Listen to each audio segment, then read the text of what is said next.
Hello everyone, welcome again. और आज के वीडियो में हम सैलरी की जो सीरीज है उसे फिनिश करने वाले हैं कुछ इंपॉर्टेंट क्वेश्चंस करने के बाद। मैंने आपके सामने यहाँ पे क्वेश्चंस रखे हैं जो कि टोटल 8 क्वेश्चन मैंने लिए हैं, चूज़ करे हुए 5, 6, 7 एंड 8। ठीक है, एक एक करके करेंगे इनको और देखेंगे कि हमने जो अब तक पढ़ा उसमें से कैसे चीज़ों को एप्लीकेशन करना है, कैसे चीज़ों को यूज़ करना है क्वेश्चन को करते वक्त। ठीक है, तो आप चाहो तो पहले पॉज करके, जैसे ये क्वेश्चन अभी दिख रहा है आपको, इसका स्क्रीनशॉट लेके आप खुद भी ट्राई कर सकते हो और फिर बाद में सॉल्यूशन जैसे मैं सॉल्व कर रहा हूँ उसको देख सकते हो। तो ज़्यादा बेस्ट रहेगा अगर आपको लगता है कि आप कर पा रहे हो तो, अदरवाइज आप डायरेक्टली भी देख सकते हो। रही बात इन क्वेश्चंस की, अगर आपको ये क्वेश्चंस चाहिए तो नीचे वैसे मैंने लिंक प्रोवाइड कर दूंगा जिन पे आपको ये पीडीएफ फॉर्म में क्वेश्चन सारे मिल जाएंगे और इनके जो सॉल्यूशंस होंगे वो भी आपको पीडीएफ फॉर्म में नीचे मिल जाएंगे। अदरवाइज आप हमारी वेबसाइट www.learningbach.com पर जाकर भी उन्हें ले सकते हैं। अदरवाइज मैं नीचे लगा ही रहा हूँ लिंक, ठीक है, डायरेक्टली आपको मिल जाएगा।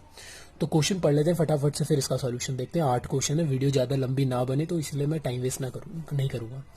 कहता है मिसेस रानी, वाओ, एक मैडम है हमारे पास यहाँ पे जिनका नाम मिसेस रानी है और वो प्राइवेट सेक्टर एम्प्लॉय हैं। प्राइवेट सेक्टर एम्प्लॉय का मतलब ये तो तय हो गया है कि वो गवर्नमेंट एम्प्लॉय तो नहीं है, clear. And has earn the following income during the previous year. उन्होंने अपने प्रीवियस ईयर में कुछ इनकम जो है अर्न करी है। क्या क्या इनकम अर्न करी है, क्या क्या चीज़ें अर्न करी है, वो नीचे आपको गिवन है।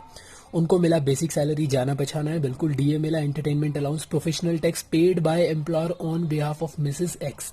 मिसेस एक्स के बिहाफ पे कंपनी ने प्रोफेशनल टैक्स पे करा है। तो कंपनी जब प्रोफेशनल टैक्स पे करती है तो आपको पता है ऊपर पहले वो टैक्सेबल हो जाता है। वाई? बिकॉज क्योंकि कंपनी से आपको बेनिफिट मिला, मालिक से आपको बेनिफिट मिला और इसकी डिडक्शन भी मिल जाएगी आपको 16(3) के अंदर। प्रोफेशनल टैक्स को एम्प्लॉयमेंट टैक्स भी बोलते हैं। बोनस एम्प्लॉयर कॉन्ट्रीब्यूशन आरपीएफ के अंदर 15% है सैलरी का, तो इसमें आपको एग्जम्पशन मिलती है। सैलरी का 12% याद होगा। इंटरेस्ट आपको मिल रहा है 13,000 रुपये, इसमें भी एग्जम्पशन मिलती है, 9.5% of fund. Transport transport allowance है, फुली टैक्सेबल हो गया है। पहले इसमें एग्जम्पशन मिलती थी 1600 की और 3200 रुपये की। अगर फिजिकली डिसेबल्ड पर्सन है तो 3200 पर मंथ एग्जम्पशन थी और अदरवाइज नॉर्मल पर्सन है तो 1600 पर मंथ।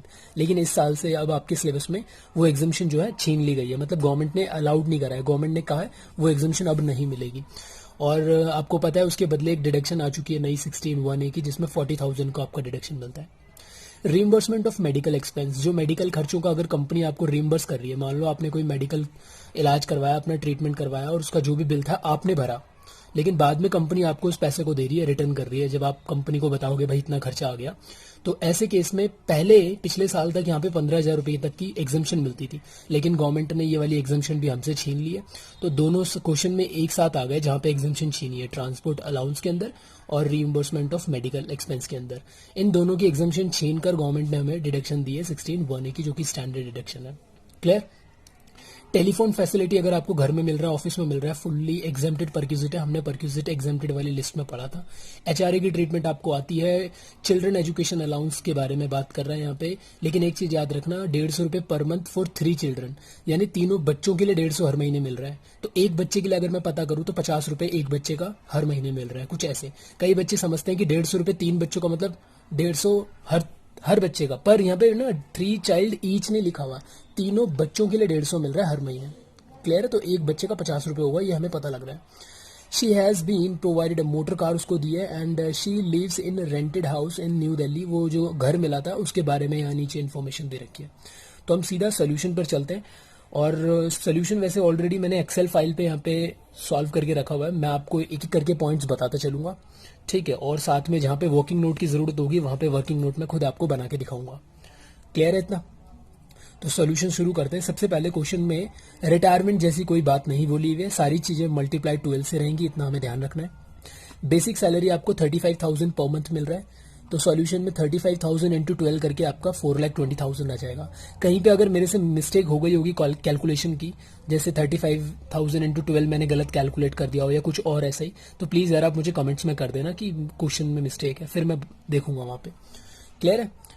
उसके बाद आपको डीए मिला है, dearness allowance, 80% of basic salary, जो भी आपका बेसिक सैलरी था उसका 80%। तो बेसिक सैलरी 4,20,000 है, सीधा इसी का 80% निकाल दो। आप ऐसा भी कर सकते हो कि 35,000 का 80% फिर इंटू 12, वो भी एक तरीका है, लेकिन जब आपको इंटू 12 करना ही है तो ऑलरेडी करे हुए इंटू 12 में से ही आप 80% निकाल लो। तो डीए कितना है, बेसिक सैलरी का 80%। जैसा क्वेश्चन बोलेगा उसके आगे हाथ जोड़ देना है, वैसे ही कर लो। क्वेश्चन अगर डायरेक्टली डीए देता है तो अच्छी बात है, यहाँ पे घुमा के दे रहा है, वैसे ही कर दो। एंटरटेनमेंट अलाउंस की ट्रीटमेंट आपको याद होगी। एंटरटेनमेंट अलाउंस पहले ऊपर टैक्स हो जाता है और नीचे 16(2) के अंदर उसकी डिडक्शन मिलती है। वो भी तब जब वो गवर्नमेंट एम्प्लॉय हो तो। अब यहाँ पर नीचे डिडक्शन तो मिलेगी नहीं, तो पहले से पूरा टैक्सेबल कर देते हैं 3,000 पर मंथ के हिसाब से। Entertainment allowance 3,000 into 12 36,000। मैं फास्ट बोलना पड़ेगा मुझे क्योंकि वीडियो लंबी नहीं बने मैं ये चाह रहा हूँ, ताकि 1 घंटे के अंदर ही 8 क्वेश्चन कवर हो जाए, मेरा टारगेट ये है। क्लियर है? फिर भी प्रॉब्लम लगे आपको तो प्लीज यार कमेंट करना। तो एंटरटेनमेंट अलाउंस 3,000 करने के बाद इंटू 12 36,000 आ गया। फिर अगला professional tax paid by company on behalf of Mrs x के बिहाफ में कंपनी ने प्रोफेशनल टैक्स दिया है 5,000 का। तो 5,000 रुपये पूरे साल का है, यहाँ पे देख सकते हो आप, पूरे साल का है। तो पूरे साल का यहाँ पे टैक्सेबल कर दिया। और नीचे 16(3) की, ये नीचे डाउन यहाँ पर देखो नीचे प्रोफेशनल टैक्स की डिडक्शन आपको मिल जाएगी 5,000 की। क्लियर है? और बोनस जो है 25,000 रुपये मिला, ये भी एक्स्ट्रा बेनिफिट्स के अंदर आता है और पूरा टैक्सेबल हो जाता है। तो मैंने बोनस को भी यहाँ पे 25,000 फुली टैक्स कर दिया। क्लियर? आगे आपको एम्प्लॉयर कॉन्ट्रीब्यूशन दिया हुआ है आरपीएफ के अंदर। मालिक ने कितना कॉन्ट्रीब्यूट किया है, आप जो खुद कंट्रीब्यूट करते हो उसका तो आपको 80C का डिडक्शन मिलता है। 80C आपको याद होगा, जब पांचों हेड्स टोटल होते हैं, ग्रॉस टोटल इनकम आता है, उसमें से डिडक्शन घटाई जाती है 80C से 80U तक। तो आप अगर खुद इन्वेस्टमेंट कर रहे हो आरपीएफ के अंदर, उसका 80C आपको मिल जाएगा वहां पे। और जो मालिक आपके लिए कंट्रीब्यूट कर रहा है, तो ये तो मालिक कंपनी से बेनिफिट हो रहा है आपको, इस पर आपको टैक्स भरना पड़ेगा। मैंने इसके लिए आरपीएफ के लिए किटकैट की टेबल बनाई थी, जहां पे हमने देखा था कि मालिक अगर कंट्रीब्यूट करता है आरपीएफ के अंदर तो सैलरी का 12% आपको लेस कर देना है। अब सैलरी का मतलब basic salary, DA retirement plus commission, कैसा वाला, परसेंटेज वाला। लेकिन यहाँ पे सवाल उठता है, पहले मालिक कितना कंट्रीब्यूट कर रहा है। तो मालिक यहाँ पे कंट्रीब्यूट कर रहा है 15% ऑफ सैलरी। अब ये सैलरी का मतलब वही वाली सैलरी जिसका आप 12% निकालोगे। बात समझ आ रही है? तो यहाँ पे मैंने वर्किंग नोट्स लिए हैं। पहला वर्किंग नोट आरपीएफ के लिए रहेगा। क्या वर्किंग नोट? एक बच्चा रो रहा है बाहर। आरपीएफ के अंदर जो हमने सैलरी लेनी है, basic salary plus DA retirement plus commission. ठीक, वैसे तो आपको पूरा लिखना चाहिए, लेकिन मैं यहाँ पे डायरेक्टली लिख देता हूँ कि बेसिक सैलरी कितनी है। बेसिक सैलरी है 4,20,000 प्लस डीए का रिटायरमेंट, डीए दिया हुआ था, रिटायरमेंट पार्ट था ही नहीं क्वेश्चन में, कमीशन भी क्वेश्चन में नहीं थी, तो आपकी सैलरी यहाँ पे आ रही है 4,20,000। क्लियर है? तो आपको मालिक ने जो कंट्रीब्यूट करा इसी सैलरी का, ये जो आई है इसी सैलरी का 4,20,000 का 15% कंट्रीब्यूट मालिक ने करा, और इसी सैलरी का 12% लेस कर देंगे, एग्जम्पशन कर देंगे। तो देखो मैंने कैसे लिखा है, सैलरी का 15% जब आप निकालेंगे इस 4,20,000 का तो 63 आएगा, एंड एग्जम्पशन लेंगे आप सैलरी का 12% तो आपका 5,400 एग्जम्पशन हो जाएगा। एंड यहाँ पे आप दिखाएंगे, इसको पता है डायरेक्टली भी दिखा सकते हो। डायरेक्टली कैसे दिखाओगे? एम्प्लॉयर कॉन्ट्रीब्यूशन इन आरपीएफ, यहाँ पे आप पता है 4,20,000 का सीधा 3%, क्योंकि देखो आपको कंपनी ने 15% दिया उस सैलरी का, और उसी सैलरी का 12% लेस भी करना है, तो कहीं ना कहीं 3% टैक्सेबल हो रहा है ना। तो आप डायरेक्टली 4,20,000 का 3% निकालोगे तो 1 लाइनर में भी आपका काम हो सकता है। ये मैंने जो करा है 2 लाइन में करा है, पहले कितना मिला एंड देन कितना एग्जेम्प्ट होगा। आप चाहो तो 1 लाइनर पे भी कर सकते हो। क्लियर? आगे चलते हैं, क्वेश्चन में क्या बोल रहा है। क्वेश्चन में आगे दिया हुआ इंटरेस्ट क्रेडिट हुआ आपके आरपीएफ के अंदर 13% के रेट से, जो कि 13,000 है। मतलब वही आपका जो प्रोविडेंट फंड में पैसा इकट्ठा हो चुका था उसका 13% आपको मिला 13,000। तो मुझे बताओ, और आपको जो एग्जम्पशन मिलती है इसमें, इस फंड का 9.5% आप घटा सकते हो। इसी फंड का 13% आपको मिला और इसी फंड का 9.5% आप यहाँ पे एग्जम्पशन ले सकते हो। तो पहले पता करो कि फंड कितना है। ठीक, उससे पहले प्रेजेंटेशन देख लेते हैं। तो आपने इंटरेस्ट ऑन आरपीएफ आपको मिला 13,000, और एग्जम्प्ट कितना करोगे? जो ये गुल्लक में पैसा है उसका 9.5%। तो कैसे पता लगेगा कितना पैसा है इसमें? ये 13% को नीचे डिवाइड मारोगे 13,000 से, तो जैसे ही आप ये 13,000 को 13% से डिवाइड मारोगे, एक बार कैलकुलेटर करना, तो यहाँ पे 1 लाख आएगा। मतलब इसके अंदर 1 लाख रुपीज है, और इस 1 लाख का 9.5% आप एग्जम्पशन ले लोगे। क्लियर? तो वही काम मैंने यहाँ करा है। 13,000 डिवाइडेड बाय 13% इंटू 9.5%, तो आपके पास 9.5 की एग्जम्पशन मिलकर 3,500 पर आपको टैक्स दे रहा है। तो कुल मिलाकर हमें सारी टैक्सेबल वैल्यूज हम निकालते चले जा रहे हैं। मानकर चल रहा हूँ कि आपने पिछली 19 वीडियो जो सैलरी पर बनी है वो देख ली होंगी, तभी जाके ये वीडियो आपको समझ में आएगी, अदरवाइज तो फिर मुश्किल लग रहा है, और या फिर आपने कहीं और पढ़ा हो पूरा। तो ठीक है, आगे देख लेते हैं। कहता है ट्रांसपोर्ट अलाउंस। तो ट्रांसपोर्ट अलाउंस मैं बोल चुका हूँ कि ये फुल्ली टैक्सेबल हो जाता है, तो 2800 पर मंथ है। 2800 इंटू 12 33,600। उसके बाद reimbursement of medical expense again fully taxable हो जाएगा, तो रीइंबर्समेंट ऑफ मेडिकल एक्सपेंस 24,000 रुपये का। जब मेडिकल के 5 पॉइंट मैंने आपको बताए थे, याद है ना, परक्यूजिट वाली वीडियोस के अंदर 5 पॉइंट मेडिकल के, तो वहाँ पे मिडिल में लगा हुआ था। फिर फ्री ट्रांसपोर्ट फैसिलिटी, अगर आपको ट्रांसपोर्ट फैसिलिटी टेलीफोन फैसिलिटी मिल रही है, whether it is at home और ऑफिस कहीं भी हो, तो ये 1500 रुपये जो है फुली एग्जेम्प्ट हो जाएगा, एग्जेम्प्टेड परक्यूजिट है। तो टेलीफोन फैसिलिटी, यहाँ पे आप चाहो तो नोट भी लिख सकते हो और नीचे दिखा सकते हो कि टेलीफोन फैसिलिटी या फिर mobile facilities fully exempted perquisite. ठीक है, अगर आपके पास नीचे जैसे अगले पेज में आप नोट्स के लिए इतनी सी जगह रख दो, जितने भी आपको लगते हैं पॉसिबल कि कहीं कहीं पे नोट्स आप लिखना चाहते हो, वहाँ पे नोट्स लिखा करो। तो यहाँ पे फुल्ली एग्जाम, यहाँ पे भी डायरेक्टली भी दिखा सकते हो, डैश मार दिया मैंने। स्किप नहीं करना, कई बच्चे इन चीज़ों को लिखते नहीं है, लिख कर डैश मारना है, उसको बताना है टीचर को कि भाई ये एग्जाम्प्ट है। एंड देन उसके बाद हाउस रेंट अलाउंस 5,000 रुपये हर महीने मिल रहा है आपको। तो HRA मिला कितना, 12 पंजे 60,000, और एग्जाम्प्ट कितना होगा, इसके लिए हम वर्किंग नोट बना लेते हैं। और आपको वर्किंग नोट नंबर 2 ले लेता हूँ यहाँ पे HRA के लिए। आपको याद होगा, मैं शॉर्टली ले रहा हूँ यहाँ पे, तीन लिमिट्स यहाँ पे। पहले कितनी आपको मिली HRA की वैल्यू, 60,000। दूसरा था रेंट पेड में से माइनस करो सैलरी का 10%। अच्छा, सैलरी का मतलब यहाँ पे क्या था, basic salary DA retirement plus commission percentage, वही ऊपर वाली सैलरी। तो सैलरी का मतलब यहाँ पे 4,20,000 प्लस DA का रिटायरमेंट पार्ट है नहीं, कमीशन भी है नहीं, 4,20,000 ही आने वाला है। तो इस 4,20,000 का 10% आप अगर कैलकुलेट करोगे तो 42,000 आएगा। अब आपको पता करना है कंपनी ने रेंट कितना, आपने रेंट कितना पे करा है, जो मिसेस रानी है यहाँ पे। क्वेश्चन में देख लेते हैं, यहाँ पे बोलता है कि she leaves in a rented house in New Delhi paying a rent 5,000 per month. तो मैडम 5,000 रुपये रेंट दे रही है, मतलब 60,000 का रेंट दे रही है। कितना आ जाएगा, 18,000 और 50% या 40% ऑफ सैलरी, क्योंकि ये दिल्ली में रह रही है यहाँ पे न्यू दिल्ली में, तो जो भी आया उस सैलरी आई है उसका 50% हम यहाँ पे ले लेते हैं, 2,10,000। विच एवर इज लोअर, छोटी अमाउंट 18,000 है, तो आपको एग्जाम्शन मिल जाएगी 18,000 की। देख लेते हैं सोल्यूशन में एक बार। यहाँ पे HRA मिला आपको 60, उसमें से 18,000 एग्जाम्शन और 42,000 टैक्सेबल हो जाएगा। क्लियर है, आगे चलते हैं। आपको मिल रहा है चिल्ड्रन एजुकेशन अलाउंस 150 रुपये पर मंथ 3 बच्चों के लिए।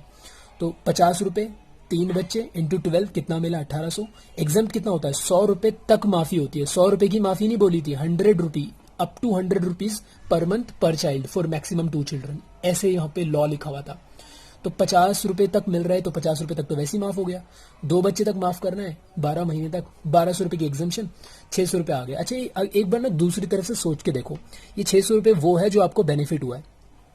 कहीं ना कहीं मालिक ने आपको 3 बच्चे का पैसा दिया है, मतलब 2 बच्चे का तो पैसा माफ था, 1 बच्चे का जो पैसा निकल कर आ रहा है, 1 बच्चे का 50 रुपये हर महीने जो मिला आपको, 1 बच्चे का एक्स्ट्रा इंटू 1, तो 50 रुपये 1 इंटू करेंगे तो वो 50 ही आएगा। 12 महीने तक जो मिला, ये वो 600 रुपये है जो आपको सरकार की लिमिट से ज्यादा मिला हुआ है। सरकार की लिमिट कहती है 100 रुपये 2 बच्चों तक अगर मालिक दे रहा है तो चलेगा, उससे ऊपर आपको मिले, चाहे 100 रुपये से ऊपर मिले, चाहे 2 बच्चों से ज्यादा मिले, उस पर आपको टैक्स भरना पड़ेगा। तो वो वैल्यू हमने निकाल दी।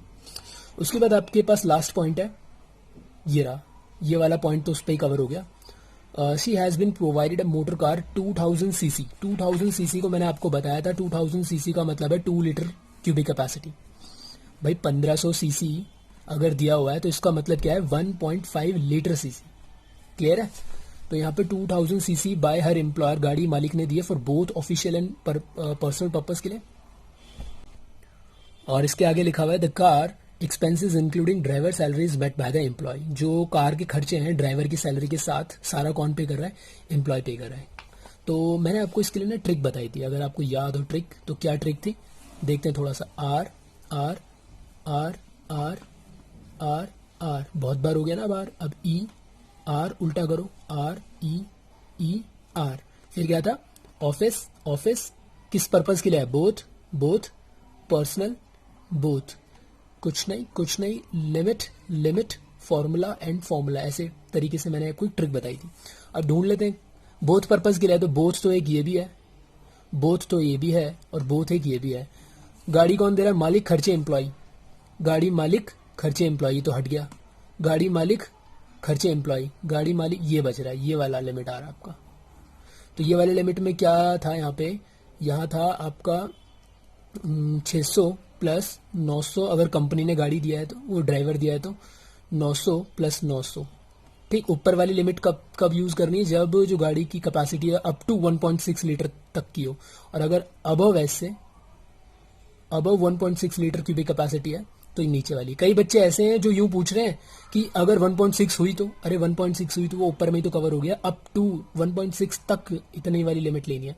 अब यहाँ पे ना देखो, एम्प्लॉय ड्राइवर की, जो ड्राइवर यहाँ पे 900 ड्राइवर की वैल्यू थी, तो आपकी कौन सी लिमिट है, 2000 के हिसाब से नीचे वाली लिमिट आ रही है। लेकिन हम इसमें ये वाला 900 नहीं लेंगे, वाई, क्योंकि यहाँ जो ड्राइवर की सैलरी है वो एम्प्लॉय पे कर रहा है, ये ड्राइवर हमें कंपनी की तरफ से नहीं मिला हुआ है, तो हम सीधी गाड़ी की वैल्यू निकालेंगे 900 के हिसाब से।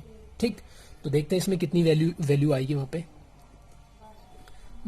यहाँ पे देख लेते हैं, वर्किंग नोट बना रखा है, तो वर्किंग नोट के हिसाब से यहाँ पे आना चाहिए आपका 900 है ना, 900 इंटू 12, तो 900 इंटू 12 ये आएगा आपका 10,800 रुपये, 10,800। तो मतलब यहाँ पे हमसे हो गई गलती, ये वाली गलती है, मैं इसे ठीक कर देता हूँ। यहाँ पे एक्सेल मैंने खोला हुआ है, तो इक्वल्स टू, पहले मैंने लिखा क्या था वैसे, देखो मैंने 1800 कर दिया था, वो 900 एक्स्ट्रा 9 प्लस 9, समझ रहे हो ना, तो इसे ठीक कर देते हैं यहाँ पे 900 इंटू 12, ऐसे करके यहाँ पे 10,800, जिसका टोटल ग्रॉस सैलरी कितना आ जाएगा आपका, इन सब का टोटल। एंड उसके बाद आपको 3 डिडक्शन लेनी होती है, 3 डिडक्शंस। पहले डिडक्शन कौन सी है, 16(1)(a) की, जो कि 40,000 है, और दूसरी एंटरटेनमेंट अलाउंस मिलेगी नहीं। ऊपर हालांकि अलाउंस तो मिला था, लेकिन क्योंकि ये गवर्नमेंट एम्प्लॉय नहीं था इसलिए नहीं मिलेगा। प्रोफेशनल टैक्स का डिडक्शन 5,000, क्योंकि मालिक ने पेड करा था, आपके नाम पे पेड हुआ है, तो जितना भी आपके नाम पे प्रोफेशनल टैक्स पेड हुआ है वो तो डिडक्शन मिलनी है। ऊपर क्यों टैक्स हुआ, क्योंकि कंपनी से बेनिफिट मिला है। टोटल 45,000 जब आप इसमें से घटाएंगे तो आपका सैलरी बन के आ जाएगा करीबन इतना। ठीक है, ये एक्सेल फाइल है, और सॉल्यूशन भी मैं नीचे लिंक में ही प्रोवाइड करूंगा, do not worry, question and solution दोनों आपको लिंक में मिल जाएंगे। तो पहला क्वेश्चन ये मैं मेरी तरफ से कंप्लीट है। इसमें अगर आपको कोई डाउट है तो प्लीज नीचे कमेंट्स करें और लाइक कर दो फटाफट से वीडियो को। मैं दूसरा क्वेश्चन लेकर आ रहा हूँ आपके लिए फटाफट से। ये रहा आपके लिए दूसरा क्वेश्चन, और आप चाहो तो उसका स्क्रीनशॉट लेके पहले आप खुद सॉल्व कर सकते हो वीडियो पॉज करके, और फिर आप उसका सॉल्यूशन चेक भी कर सकते हो। मैं चल रहा हूँ मैं फिर बता दूं, सारे क्वेश्चंस और सारे सॉल्यूशंस आपको नीचे पीडीएफ फॉर्म में मिल जाएंगे, या फिर आप हमारी वेबसाइट पर भी जाकर वहां पे आप विजिट करके देख सकते हैं, वहां पे भी आपको आसानी से मिल जाएंगे। क्लियर है? आ जाओ फिर क्वेश्चन में। बोलता मिस्टर आजाद कहता mister Azad is employed with R company. ये भाई साहब जो है सॉरी, ये भाई साहब जो है आर कंपनी में जो है काम कर रहे हैं, and furnishes the following particulars of his income from for the financial year ending 31/3/2019 का डेटा आपको ही दे रहे हैं। मतलब कौन से फाइनेंशियल ईयर का, जो कहाँ पे खत्म हो रहा है, 31/3/2019, मतलब शुरू कहाँ से हुआ होगा, 1 अप्रैल 2018, यानी 18-19 जो हमारा ऑलरेडी प्रीवियस ईयर है उसका ये आपको डेटा दे रहे हैं। नीचे कंप्यूट क्या करना है, income from salary of mister Azad for the following assessment year. Clear है? पूरा टोटल इनकम सैलरी निकालना है आपको। बहुत सारी चीजें यहाँ पे मिल रही हैं, अब हम इसे साथ साथ करते रहेंगे। तो पहले बेसिक, क्योंकि क्वेश्चन में रिटायरमेंट कहीं नहीं है, सारी चीजें इंटू 12 से होंगी। आपको बेसिक सैलरी मिल रहा है 16,000 रुपये हर महीने। तो आ जाओ सॉल्यूशन पे। अच्छा, मुझे ये भी बता देना कि ये मेरा तरीका सही है ऐसे सॉल्यूशन दिखाने का, मतलब एक्सेल के फॉर्म में जो है, क्योंकि मैंने सोचा है कि कोई भी चैप्टर करवाऊं तो उसके बाद में जो इंपॉर्टेंट क्वेश्चन दूंगा उसको इसी तरीके से एक्सप्लेन करूंगा। ठीक है, लिखने से फिर वो ज़्यादा लंबी वीडियो बनती है, तो यार 8 क्वेश्चन कम नहीं होते हैं, वो भी सैलरी के। डन? तो फास्ट हम बस आप समझते जाओ, जहाँ पे दिक्कत आएगी नीचे कमेंट कर देना कि क्वेश्चन नंबर 2 का ये वाला पॉइंट या 3 का ये वाला पॉइंट दोबारा से बता दो, तो मैं आपको कमेंट करके उसका सोल्यूशन दूंगा। बेसिक सैलरी 16,000 पर मंथ था, 16,000 इंटू 12 करा आपने 192,000। उसके बाद आपको जो जैसा मिल रहा है वैसे ही चलते रहो। बोनस मिला साल का 20,000, ठीक है, बोनस मिल गया आपको 20,000। फिर एजुकेशन एंड हॉस्टल, देखो एजुकेशन, चिल्ड्रन एजुकेशन अलाउंस था और हॉस्टल एक्सपेंडिचर अलाउंस दोनों इकट्ठे दिए गए आपको 500 रुपये पर मंथ फॉर 1 चाइल्ड। एक बच्चा है, हर महीने 500 रुपये मिल रहा है। तो education and hostel allowance 500 into 1 into 12 total मिला 6,000। इसकी एग्जाम्शन देखो, इसमें 100 रुपये की एग्जाम्शन थी एजुकेशन वाले में, और हॉस्टल वाले में 300 की एग्जाम्शन थी, तो दोनों को मिला के 400 की एग्जाम्शन आप लेंगे यहाँ पे। 400 इंटू 1 इंटू 12 4800, और आगे आपके पास 1200। ठीक, सारी चीजें मैंने आपको बताया था। मेरे पास जो बुक है, जो सिंप्लीफाइड मैंने नोट्स बना रखे हैं, इसके अंदर से हमने सारी चीजें कवर की थी। और अगर आपको ये बुक चाहिए तो प्लीज मुझे कमेंट्स करें, तो ये बुक आपको अवेलेबल हो जाएगी। होम डिलीवरी इसकी अवेलेबल है, तो आप अगर चाहें तो ये सिंप्लीफाइड नोट्स जो है जहां से मैंने पढ़ाया था पूरा, इसको भी आप डिमांड कर सकते हैं। क्लियर है? उसके बाद हम चलते हैं टॉपिक पर। कहाँ पे? एजुकेशन अलाउंस हमारा हो गया। मेडिकल अलाउंस 500 रुपये पर मंथ है। अब मेडिकल अलाउंस याद होगा टाइप नंबर 3 में आता है और फुली टैक्सेबल होता है। और लेकिन इसके आगे लिखा हुआ है कि एक्चुअल एक्सपेंसेस बीइंग 3000, मतलब आपको जो मेडिकल अलाउंस मिला उसमें से आपने खर्च कितना करा है, उसमें से आपने 3000 रुपये खर्च करे। तो डजेंट मैटर, हमें मतलब नहीं है ना। सरकार क्या कहती है, अगर आपको मेडिकल अलाउंस मिल रहा है तो उस पर पूरे पे टैक्स दो, आपने कितना भी खर्च करा हो हमें लेना देना नहीं है, गवर्नमेंट ने साफ कह दिया है। तो जितना आपको मेडिकल अलाउंस मिला 500 रुपये हर महीने का, तो मेडिकल अलाउंस आप दिखाएंगे, स्पेलिंग थोड़ी गलत हो गई है, ठीक कर लेंगे इसे। 500 रुपये इंटू 12, 12×5 = 60, 6000 रुपये आपको यहाँ पे फुली टैक्स हो जाएगा। आगे, ही एंड हिज एम्प्लॉयर, मतलब वो खुद और उसका मालिक, both contributed 24,000 each to RPF. RPF में दोनों जो है 24,000 जो है कंट्रीब्यूट करते हैं। अब देखो उसका खुद का कंट्रीब्यूशन तो एटीसी दिलवाएगा। अब हम फुल फ्लेज बड़ा वाला क्वेश्चन तो कर नहीं रहे जो हम इस एटीसी का यहाँ पे शो करेंगे, इसको तो हम छोड़ देते हैं, ठीक। और यहाँ पे जो मालिक का कंट्रीब्यूशन है ये टैक्सेबल हो जाएगा, लेकिन 12% सैलरी का माइनस होने के बाद, वो याद रखना है आपको। तो 24,000 पहले मैं लिख देता हूँ। एम्प्लॉयर कंट्रीब्यूशन इन आरपीएफ, आप वीडियो को रोक रोक के देख सकते हो। आपको लगता है कि यार ये पॉइंट पहले मैं सर्च कर लूँ मेरी नोटबुक में कहाँ पर है, तो आप पहले उसे ढूंढ लाओ। तो किटकेट वाले पॉइंट में था ये। मालिक का कंट्रीब्यूशन आरपीएफ के अंदर 24,000 है और सैलरी का 12%। सैलरी यहाँ पे निकालनी पड़ेगी हमें, वर्किंग नोट बना लेता हूँ मैं आपके लिए। ये रहे आपके वर्किंग नोट। नंबर 1 आरपीएफ के लिए काम हो रहा है यहाँ पे। तो सैलरी का मतलब बेसिक सैलरी 192 प्लस डीए का रिटायरमेंट पार्ट नहीं था, क्योंकि डीए अभी आया ही नहीं है। डीए तो बल्कि यहाँ आया, डीए बाद में आएगा। डीए देखो क्वेश्चन कई बार ऐसा आ भी जाता है कि आपको जरूरी नहीं है वो सीक्वेंस वैसे ही मिले, डीए लास्ट में फेंका हुआ है यहाँ पे, ठीक। तो डीए रिटायरमेंट पार्ट गिवन नहीं है, छोड़ देते हैं। कमीशन भी नहीं है क्वेश्चन के अंदर, छोड़ देते हैं। तो 192 is your salary for the calculation and now you have to calculate 12% of this amount. तो व्हाट इज द 12%? 192,000 इंटू 12% अगर हम निकालेंगे तो ये आ जाएगा इसका 23, यहाँ देखो 23040, ठीक है। तो यहाँ पे मैंने 23040 जो है माइनस करके 960 पे आपको टैक्स देना है। मालिक ने आपको जो कंट्रीब्यूट करा आपके लिए वो 24,000, लेकिन आपको 24,000 पे टैक्स नहीं देना, आपको टैक्स देना है 960 पर। क्लियर है? आगे, अच्छा टैक्स देना कैसे है, टैक्स कैलकुलेट कैसे होता है, ये बाद की कॉल है, ये बाद में चैप्टर आएगा तब देखेंगे। मतलब टैक्स कैसे कैलकुलेट करते हैं ये नहीं सीखना हमें अभी। टैक्स कैलकुलेट करने के लिए जो इनकम कैलकुलेट करनी है वो इनकम कैलकुलेट अभी हम करना सीख रहे हैं। डन। चलो आगे क्या था, आगे है आपके पास इंटरेस्ट क्रेडिट हुआ आपके आरपीएफ वाली गुल्लक के अंदर 12.5 के रेट से इतना। कई बच्चे करते हैं कि 12,500 का 12.5% मिला। नहीं रे, ऐसा नहीं पढ़ना उसको। इस रेट से, इस रेट की दर पर आपको इंटरेस्ट क्रेडिट हुआ जो कितना था 12,500, ठीक। तो 12,500 आपको मिले कहीं ना कहीं, तो आपकी गुल्लक में 12,500 रुपए इंटरेस्ट के फॉर्म में आए और उस गुल्लक का 9.5% आप घटा लो। अगर आपने पहला क्वेश्चन देखा तो वहां पे भी सेम ऐसे ही किया हुआ था। यानी मैं बार बार बता रहा हूँ, देखो आपको ये चीज समझ में आ जानी चाहिए। ये आपकी गुल्लक है, इसका 12.5% आपको मिला जो कि कितना था 12,500। तो आपको पता कर लेना इस गुल्लक में कितना पैसा है, डिवाइड मारोगे तो आपको 100% की वैल्यू आ जाएगी।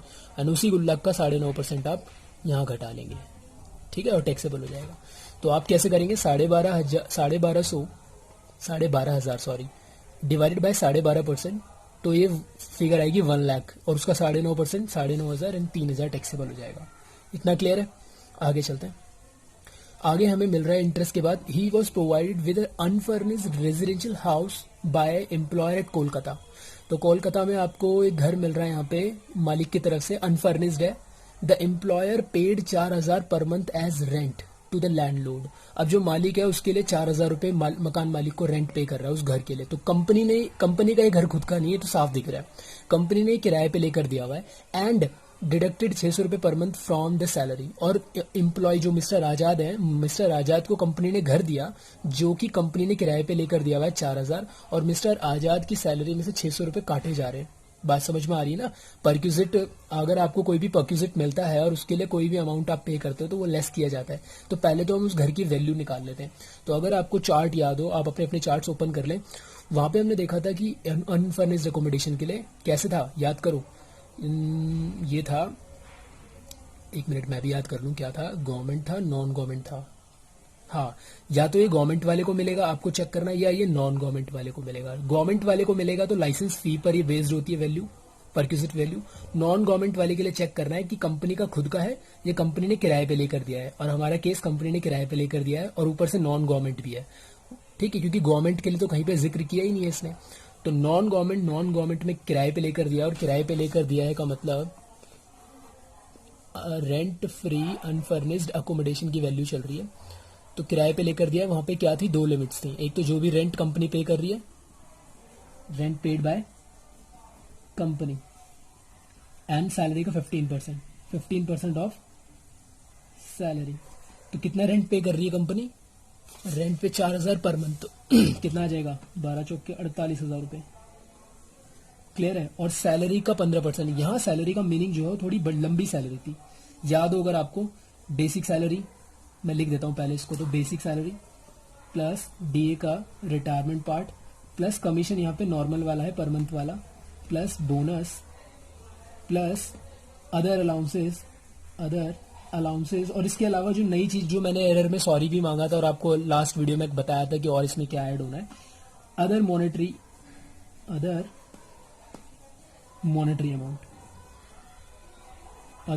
अमाउंट। ठीक है, लेकिन जिसमें क्या क्या शामिल नहीं होगा वो भी मैंने वहां पे डिस्कस किया था, 19 वीडियो नंबर आप देख सकते हो उसे दोबारा से। तो देख लेते हैं इसमें क्या बनेगी सैलरी। बेसिक सैलरी हमारे पास है, सॉल्यूशन में से उठाएंगे हम चीजें। बेसिक 192 है, 192 प्लस डीए का रिटायरमेंट पार्ट तो था ही नहीं, डीए तो सिंपल वाला था, छोड़ देते हैं। कमीशन भी नहीं थी हमारे पास, बोनस था हमारे पास, क्या बोनस था हमारे पास 20,000 का। ठीक है, और देखो यार मैं फास्ट जा रहा हूँ, मैं फिर बोल रहा हूँ, मुझे भी साफ दिख रहा है कि मैं फास्ट बता रहा हूँ, लेकिन आप ग्रेजुएशन के स्टूडेंट्स हो, ये भी मेरे को ध्यान में आ रहा है। ठीक है, 20,000 एंड उसके बाद अदर अलाउंसेस ले लेते हैं एक एक करके। जैसे एजुकेशन अलाउंस आ रहा है आपका 1,200 रुपये, उसके बाद आपका और कोई अलाउंसेस है, मेडिकल अलाउंस है आपका 6,000 रुपये, और कोई डीए हमने ले लिया, वहां पे रिटायरमेंट लेना था लेकिन लिया नहीं। फिर उसके बाद तो कुछ बच ही नहीं रहा, एम्प्लॉयर कंट्रीब्यूशन आरपीएफ के अंदर ये तो लेना ही नहीं होता, मना कर रखा था ना। मॉनेटरी आइटम तो है लेकिन इसको अलाउड नहीं कर रहा था वहां पे कोई कंट्रीब्यूशन। तो इतने में सैलरी कितनी आ रही है जरा कैलकुलेट कर लेते हैं।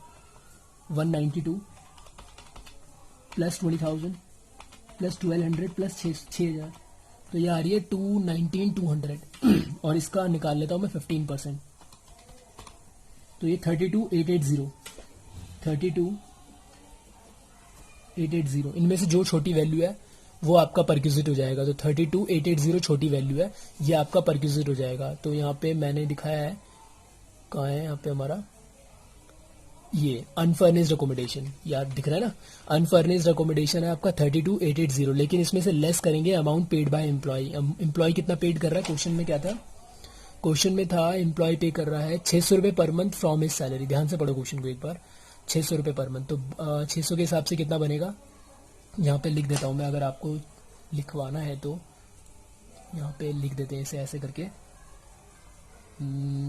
600 रुपये पर मंथ, तो 12,7200 रुपये यहाँ पे लेस होकर क्या आ जाएगा, 25,680 पर आपको टैक्स भरना पड़ेगा। क्लियर है। उसके बाद लास्ट में हमें यहाँ पर हमने यहाँ तक कर लिया 600 वाली लाइन तक।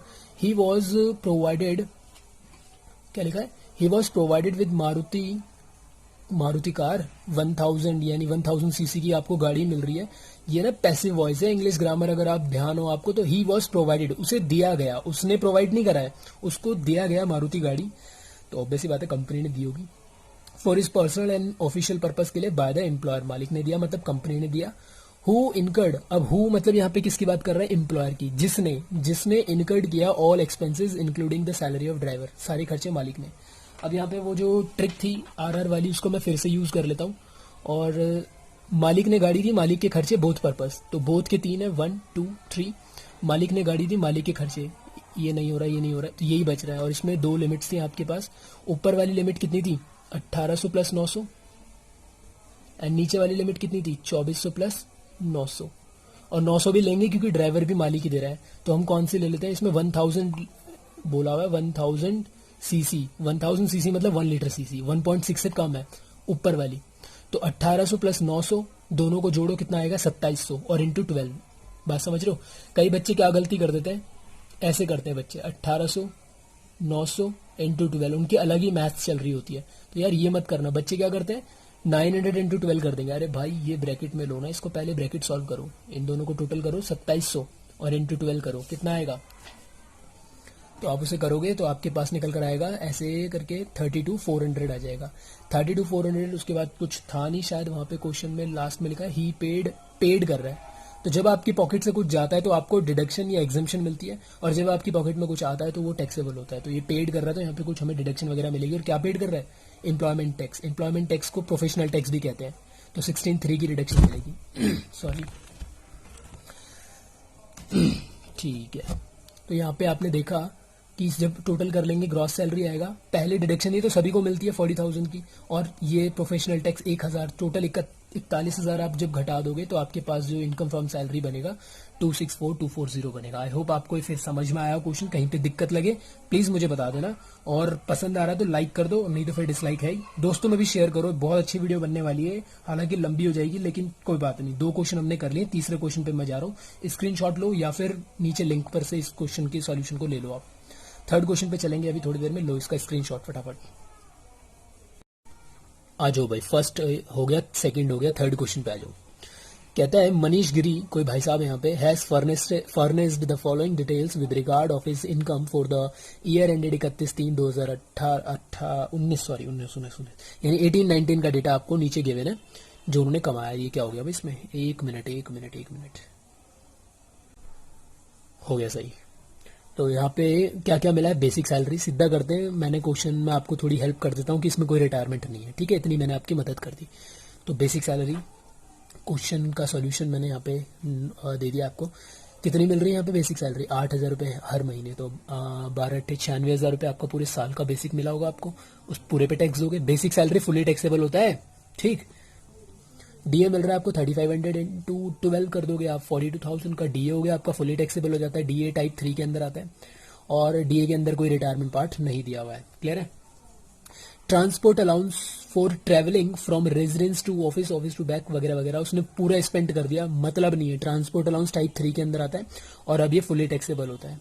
पहले इसमें माफी मिलती थी 1,600 और 3,200 की, ठीक है। अगर मान लो ये पहले वाला होता और यहाँ पे फुल्ली स्पेंट लिखा हुआ है, तो भी हम इस फुल्ली स्पेंट को नहीं, फिर वहां पे फिर हम 1,600 या 3,200 ही घटाते, फिर भी हम ये नहीं देखते कितना स्पेंड करा है, क्योंकि टाइप नंबर।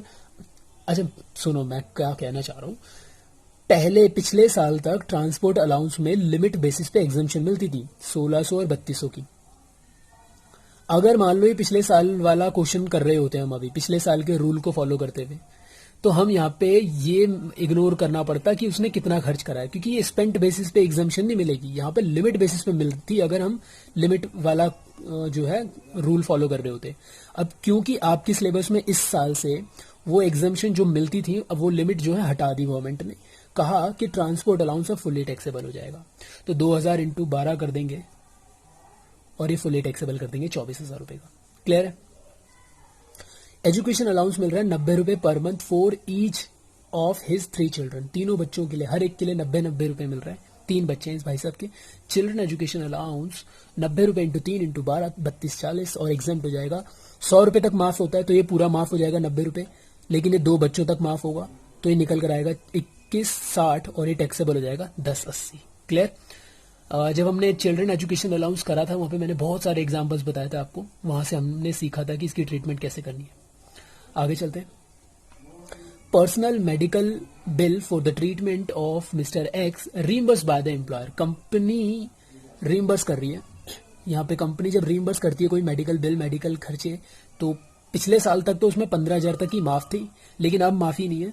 तो फिर से वही 2 चीजें आ गई, ट्रांसपोर्ट अलाउंस की एग्जाम्पशन छीनी और रीइंबर्समेंट वाली एग्जाम्पशन छीनी, और दोनों को हटाकर गवर्नमेंट ने नई डिडक्शन ला कर दी 16,1 40,000 की। क्लियर। तो 19,000 इस बार पूरा टैक्सेबल हो जाएगा। कहाँ है यहाँ पे, छूट गया क्या ये रीइंबर्समेंट ऑफ मेडिकल एक्सपेंसेस 19,000 का। डन। ओके, फिर से एक बच्चा बाहर रो रहा भाई। आगे देखते हैं। He has been provided with an unfurnished house by employer at 500 per month. अब ध्यान से लाइन पढ़ना, कंफ्यूज हो जाओगे।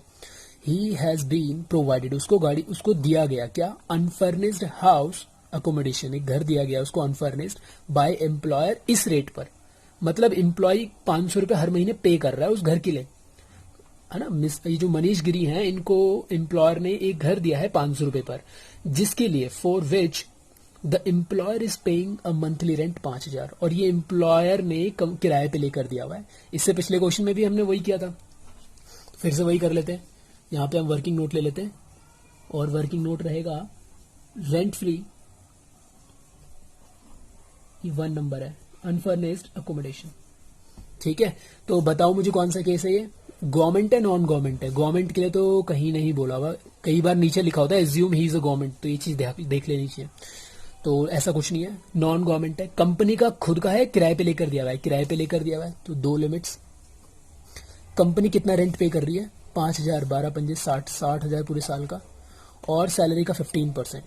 तो सैलरी यहाँ पे बहुत बड़ी वाली सैलरी आने वाली है, तो देखते हैं। बेसिक उठा लेते हैं 96,000। डीए का रिटायरमेंट पार्ट है नहीं क्वेश्चन में, और क्या है, ट्रांसपोर्ट अलाउंस ले लेते हैं, सारे अलाउंस लेने होते हैं ना इसमें, 24,000 plus children education allowance 1,080, taxable वाला लेना है ये, एंड रीइंबर्समेंट ये नहीं, ये मना, ये परक्यूजिट है, ये मॉनेटरी परक्यूजिट है। वहां बोला था परक्यूजिट किसी भी तरीके का नहीं लेना, जब मैंने आपको लास्ट 19वीं वीडियो में आपको बताया था कि ये जो अदर मॉनेटरी बेनिफिट आप उठाते हो तो उसमें कौन कौन से मॉनेटरी आइटम्स आपको लेने हैं, तो ये वाला नहीं लेना है आपको। अनफर्निश तो लेना ही नहीं, वो तो निकाल ही रहे हैं। इसके बाद बोनस देखो यार, लास्ट में दिया हुआ है, ये गड़बड़ हो जाती है कई बार। यहाँ बोनस दिया हुआ है क्या, एक बार हमने क्वेश्चन पढ़ा भी नहीं था ना, यहाँ पे कहीं बोनस नहीं, बोनस भी नहीं दिया हुआ, सही है। इसका मतलब वो मैंने शायद यहाँ पे गलत टाइप करा होगा, इसे हटा ही देता हूँ यार, ये बोनस है ही नहीं हमारे पास।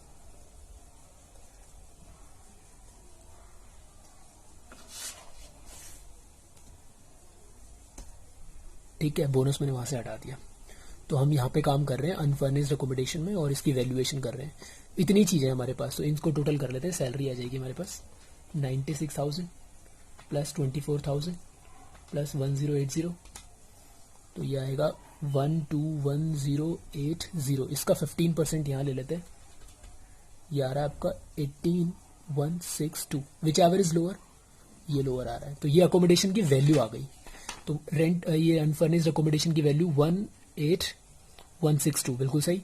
लेकिन इसमें से एम्प्लॉय जो पे कर रहा है वो माइनस कर देंगे। एम्प्लॉय कितना पे कर रहा है, एम्प्लॉय पे कर रहा है आपका, कहाँ था ये रहा, 500 रुपये हर महीने, 12 पंजे 60, 6,000 रुपये यहाँ पे आप रिड्यूस कर देंगे, ये वाले।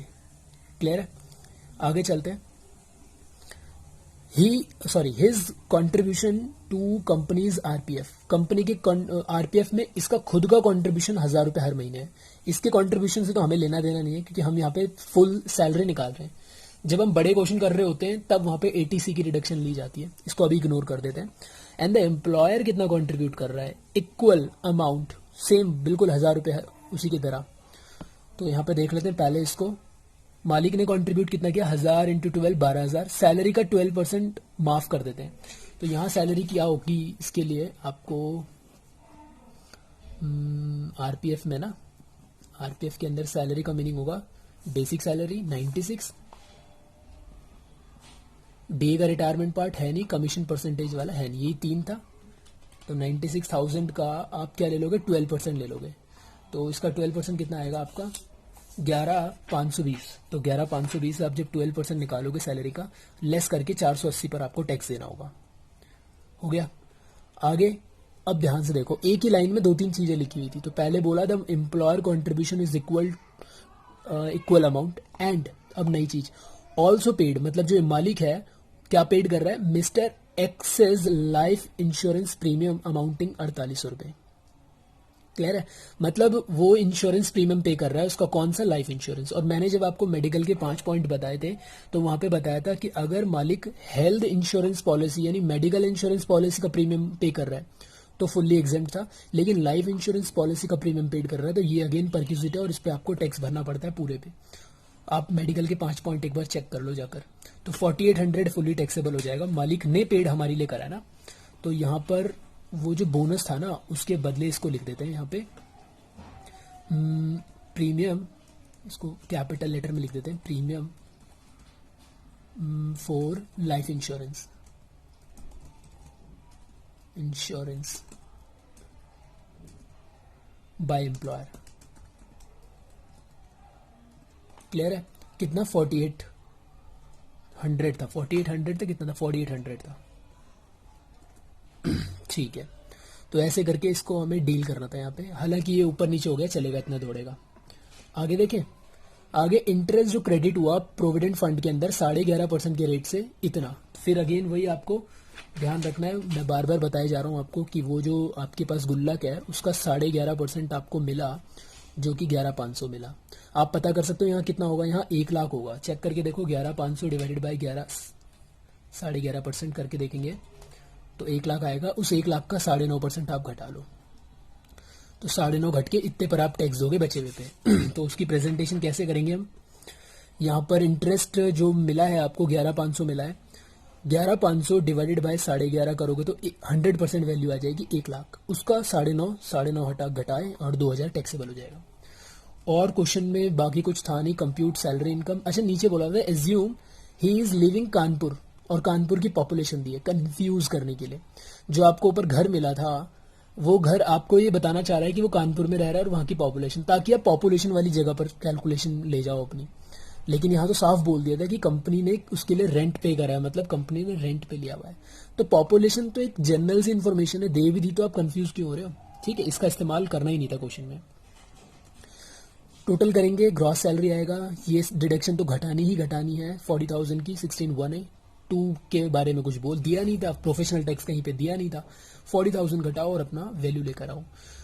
ठीक, तो सारे सॉल्यूशन जो ये अपडेट हो रहे हैं ना, जैसे इसमें अभी मैंने चेंजेस करा, तो चेंजेस के साथ ही आपको नीचे लिंक में मिलेगा, उसकी टेंशन मत लेना। तो इसे भी खींचो इसका स्क्रीनशॉट अगर आप लेना चाहते हो, अदरवाइज नीचे पीडीएफ तो है ही आपके लिए। अगले क्वेश्चन पे चल रहे हैं बिना टाइम वेस्ट करे। 3 क्वेश्चन कर लिए हमने। लो जी, आ गया क्वेश्चन नंबर 4। दिखने में तो ये क्वेश्चन छोटा सा लग रहा है, लेकिन इसमें थोड़ी सी ना आपको कुछ नई चीज सीखने को मिलेगी।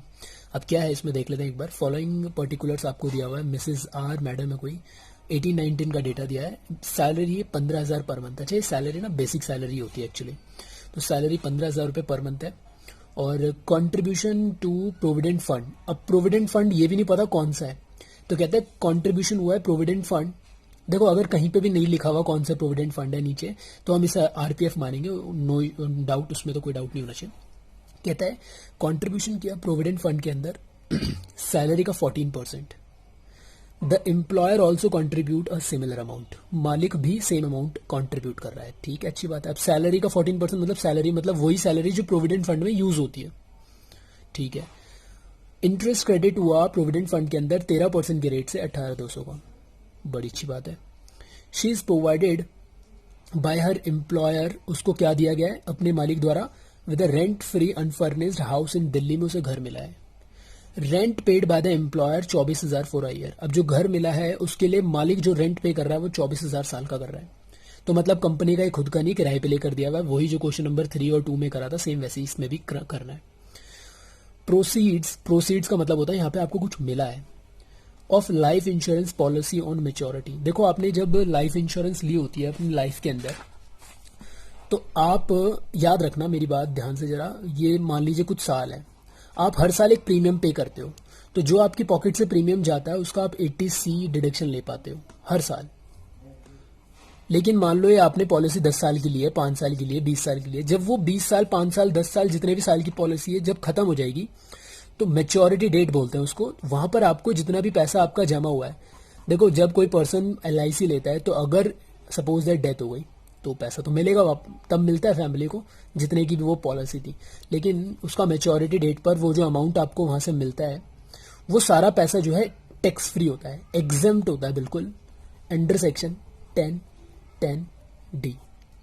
ठीक है, तो LIC पॉलिसी अगर आपने कोई ली है, LIC वगैरह की पॉलिसी, किसी की ऐसी भी लाइफ इंश्योरेंस वाली पॉलिसी ली हुई है, तो वहां से आपको जो मेच्योरिटी पर जो भी अमाउंट मिलेगा वो सारा टैक्स एग्जेम्प्ट होता है, पूरा टैक्स फ्री होता है 10(10)(D) के अंदर।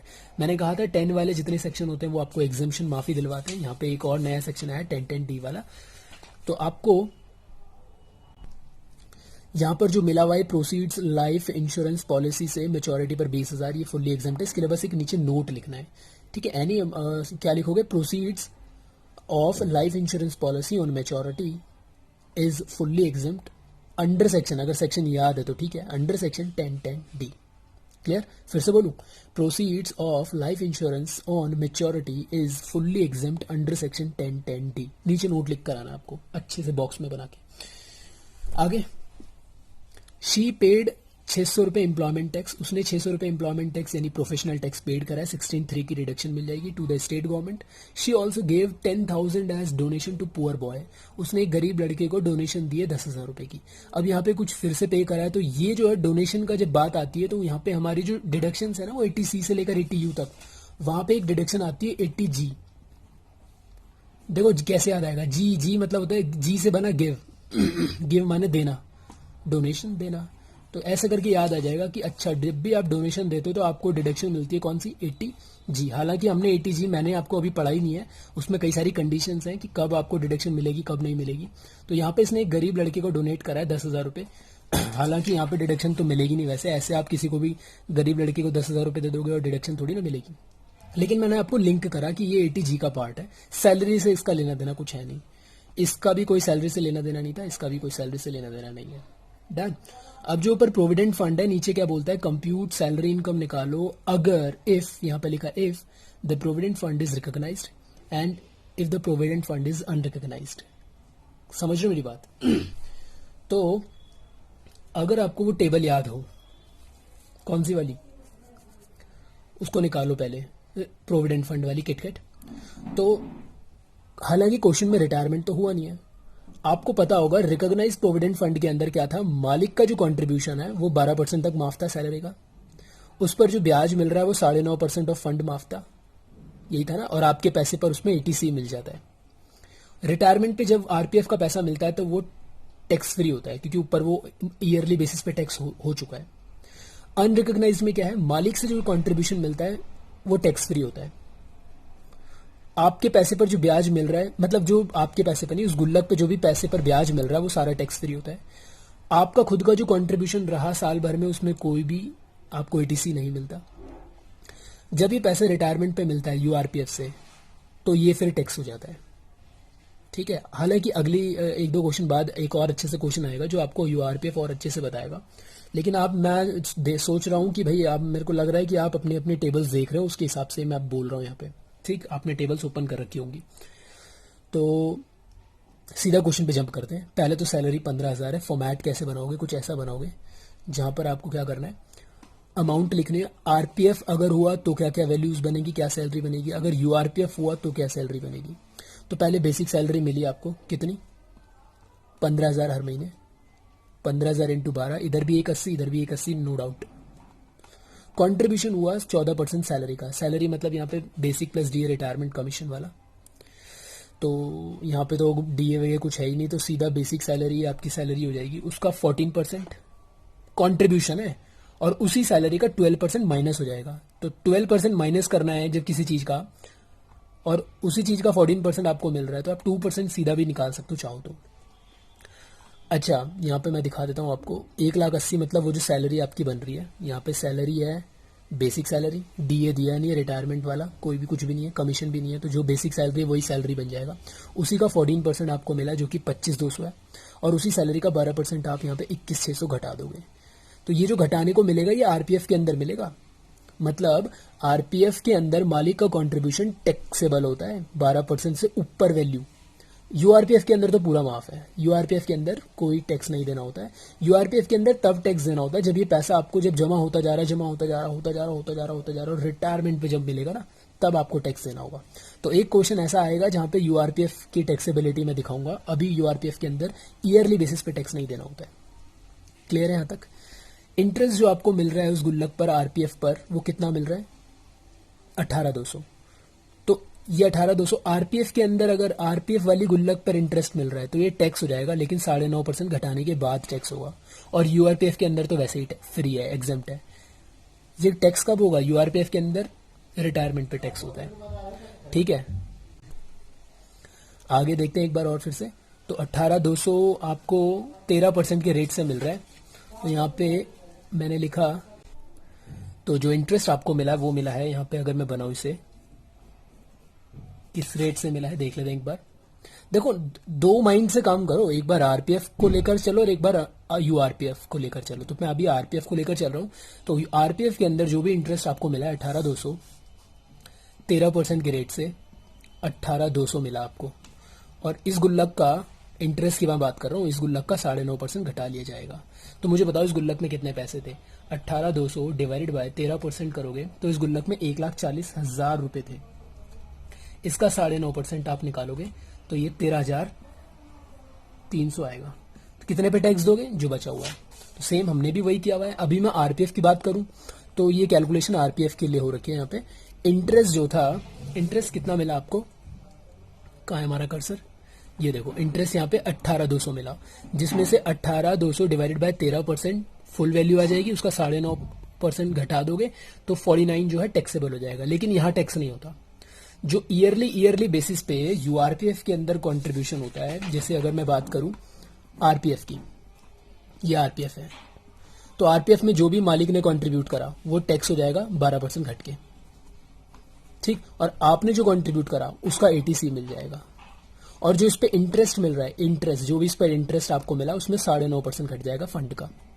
लेकिन अगर मैं यूआरपीएफ की बात करूं, उसमें जो मालिक जमा कर रहा है ये एग्जेम्प्ट होता है।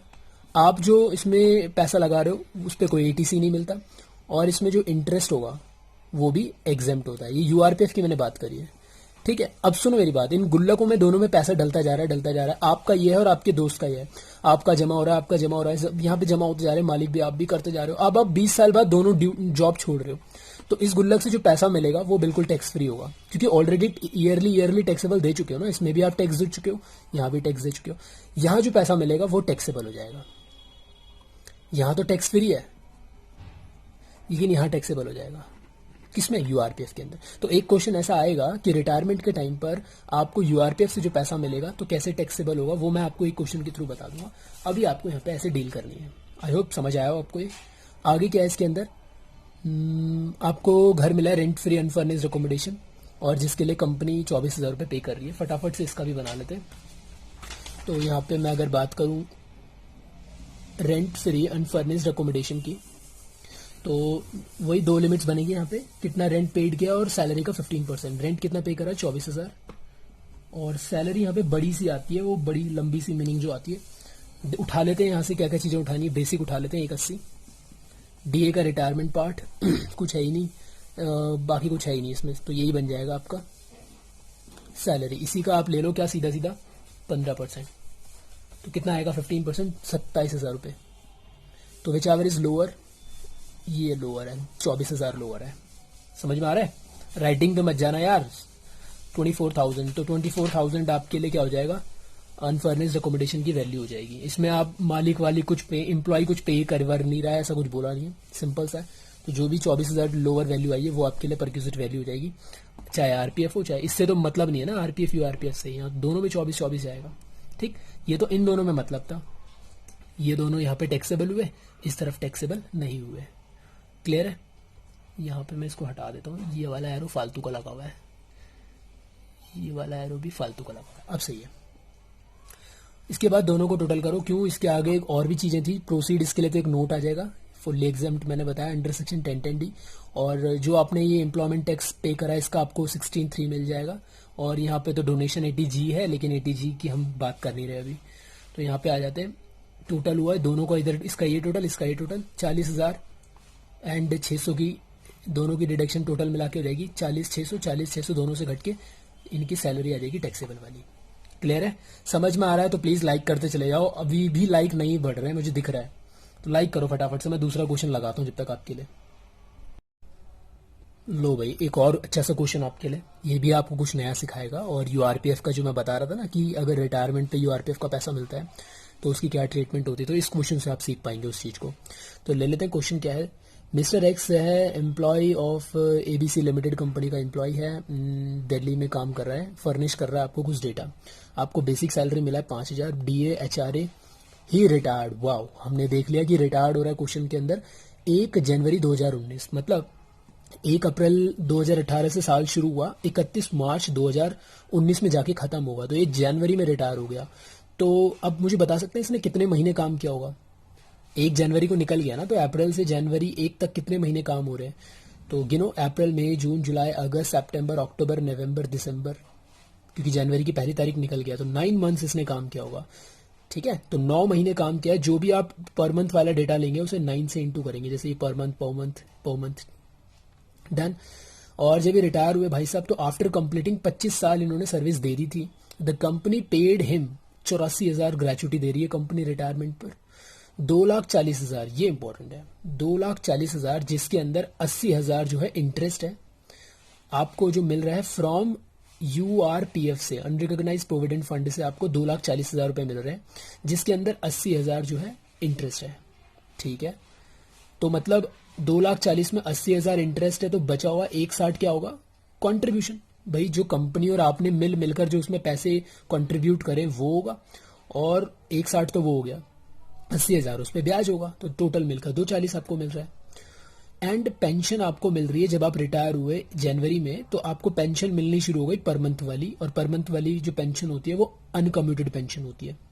तो 1 जनवरी से आपको पेंशन भी मिलना चालू हो गई है, तो पेंशन भी, ग्रेचुटी भी और URPF तीनों आ गए इसमें।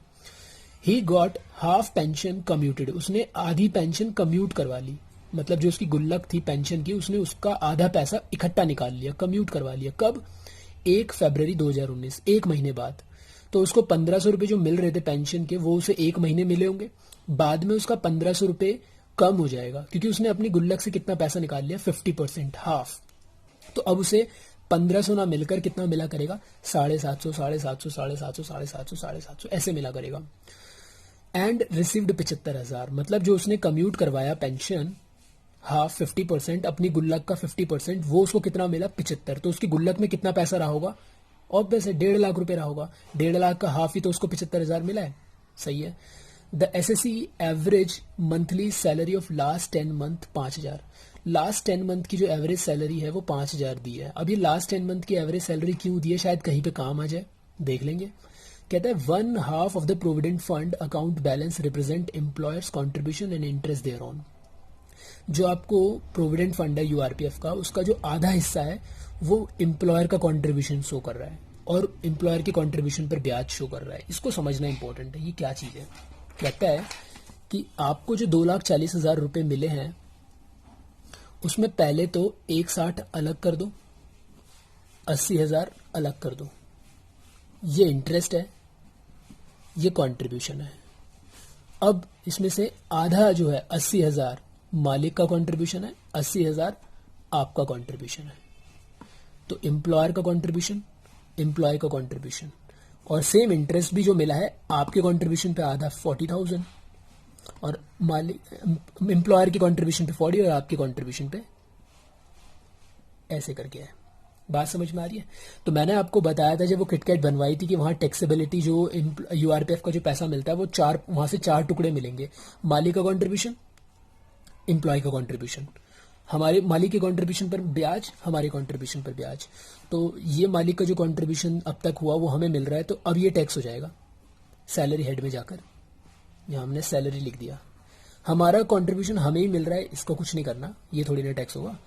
मालिक की कंट्रीब्यूशन पे ब्याज सैलरी हेड में जाके टैक्स हो जाएगा, और हमारे कंट्रीब्यूशन पर जो ब्याज है ये IOS में जाके टैक्स हो जाएगा। और IOS तो हम सीख नहीं रहे, तो हमें पकड़ना है ये और ये 80 और 40 हमें दिखाने होंगे सैलरी हेड के अंदर। समझ रहे मेरी बात। आ जाओ आगे।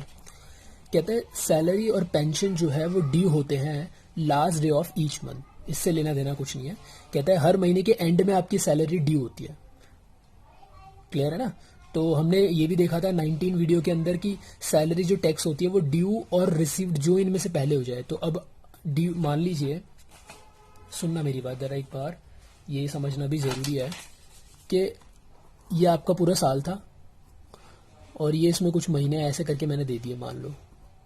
तो हर महीने के एंड में सैलरी ड्यू होती है, तो मिलती तो अगले महीने जाकर होगी, ऐसे ही चलता रहेगा।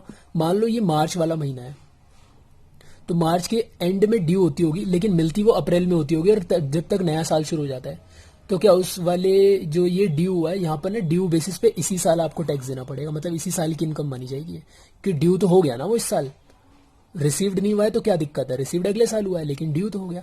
तो ड्यू हो पहले या रिसीव्ड पहले हो, आपको टैक्स दोनों में से जो भी पहले हो जाए उसके हिसाब से देना होता है। तो ये लाइन ठीक है, आपको रिलेवेंट है, वैसे इतनी इंपॉर्टेंट नहीं है। During the year he contributed 7500 रुपये टूवर्ड हिज प्रोविडेंट फंड। साल के अंदर 7500 जो है कॉन्ट्रीब्यूशन हुआ है प्रोविडेंट फंड के अंदर। Employer also contribute similar amount. मतलब क्या है सर, ये आपका साल था, आप रिटायर कब हुए हो, जनवरी में, ठीक है ना, और जनवरी में आपको यूआरपीएफ से 2,40,000 रुपये भी मिले इकट्ठे करके, ये तो बात ठीक है। लेकिन आप उससे पहले कंट्रीब्यूट भी तो कर रहे थे हर महीने, जो 9 महीने तक कंट्रीब्यूट भी तो किया आपने। कितना कितना कंट्रीब्यूट किया, 75 आपने और 75 मालिक ने, दोनों ने। तो मालिक जो कंट्रीब्यूट कर रहा है ये तो टैक्स फ्री होता है, हमने यही तो सीखा है। यूआरपीएफ के अंदर हमने क्या देखा था, यूआरपीएफ के अंदर एम्प्लॉयर का कंट्रीब्यूशन, एम्प्लॉय का कंट्रीब्यूशन, इंटरेस्ट, और जब ये रिटायरमेंट पे मिले एम्प्लॉयर का कंट्रीब्यूशन टैक्स फ्री, हमारे कंट्रीब्यूशन पे एटीसी नहीं मिलता, इंटरेस्ट सालाना सालाना जितना भी ड्यू मिल रहा है आपको उस पर कोई टैक्स नहीं, जब ये रिटायरमेंट पे मिलता है तब टैक्सेबल होता है। और कैसे, 4 पार्ट्स में, मैंने जो अभी आपको ऊपर बताया था, क्लियर है ना। 4 पार्ट्स, कौन से 4 पार्ट्स, ये वाले 4 पार्ट्स। 10।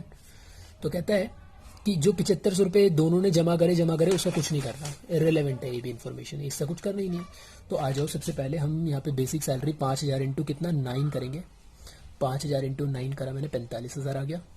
फिर डीए 800 रुपये इंटू, फिर अगेन 9 करेंगे, 72 आ गया। फिर एचआरए मिल रहा है 1000 रुपये पर मंथ, तो 1000 के हिसाब से 9 से इंटू करेंगे 9000। वर्किंग नोट मैं आपको बना देता हूँ इसके लिए, तो यहाँ पे एचआरए के लिए वर्किंग नोट ले लेते हैं। 3 लिमिट्स आएंगी, लिमिट 1 2 3। एक्चुअल में कितना मिला एचआरए, पहले मैं इसका कर्सर यहाँ ले आता हूँ, यहाँ पे हम अभी एक्चुअल में मिला 9000 रुपये।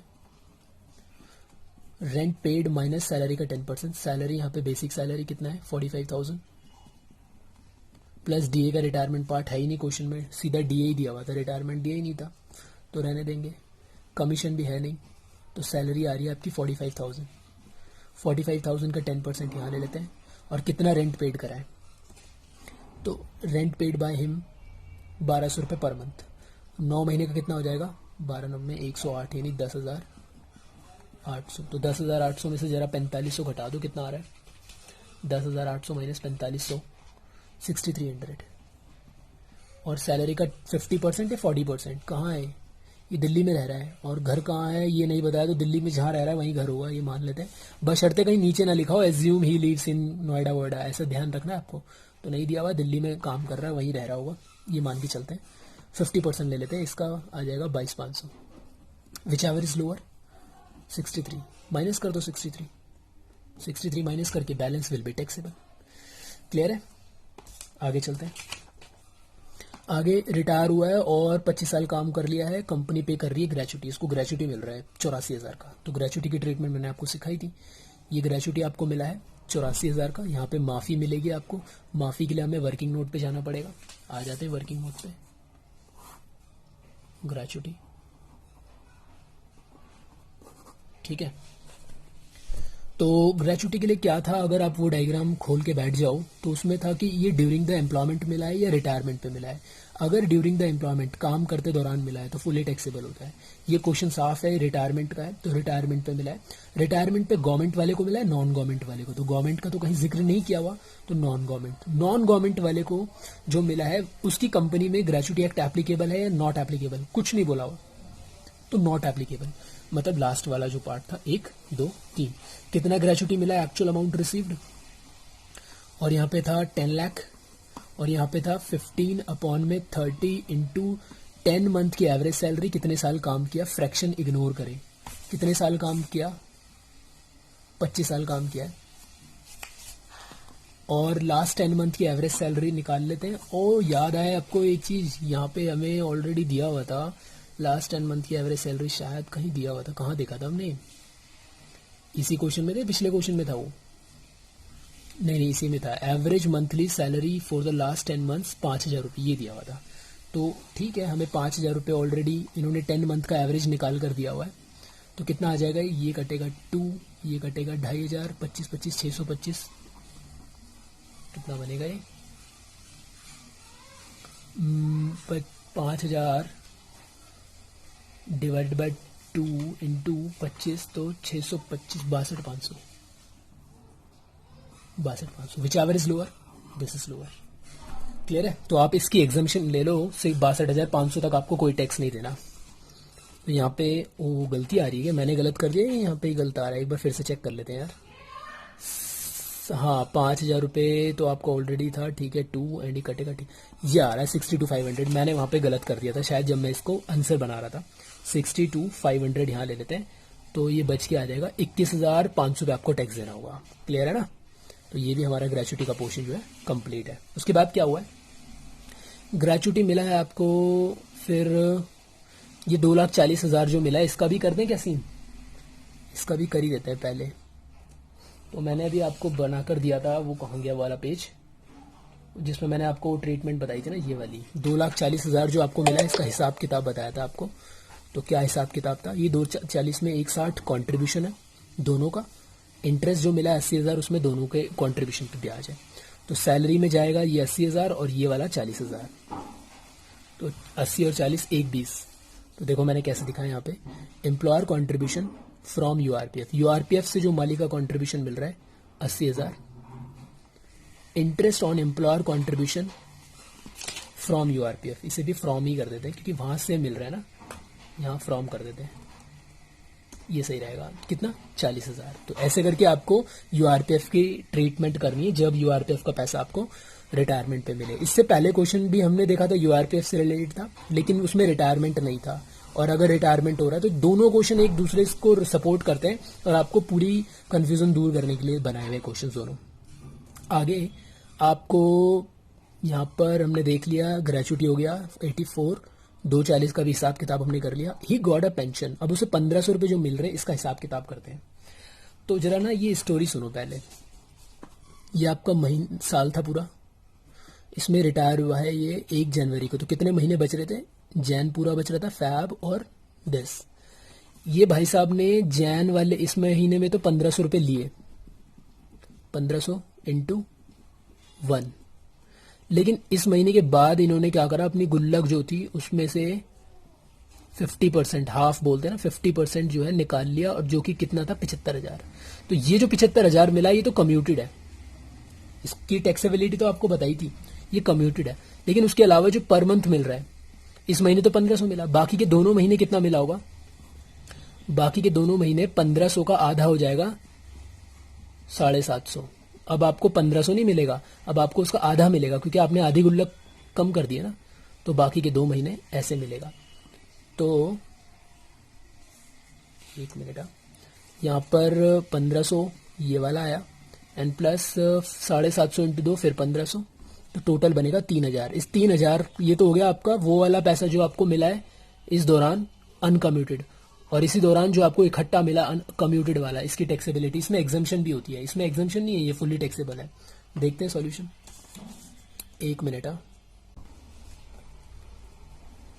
तो यहाँ पे मैंने दिखा दिया इसको, पहले मैंने पेंशन की हेडिंग लगाई यहाँ पे, और पेंशन में अनकम्यूटेड जो आपको मिला है फुल्ली टैक्सेबल 3,000, लेकिन जो आपको कम्यूटेड मिला है कितना 75,000, इसमें एग्जम्पशन होती है। कितनी एग्जम्पशन होती है तो याद करो, हमने देखा था पेंशन का चार्ट, आपको खोल के बैठना उसे।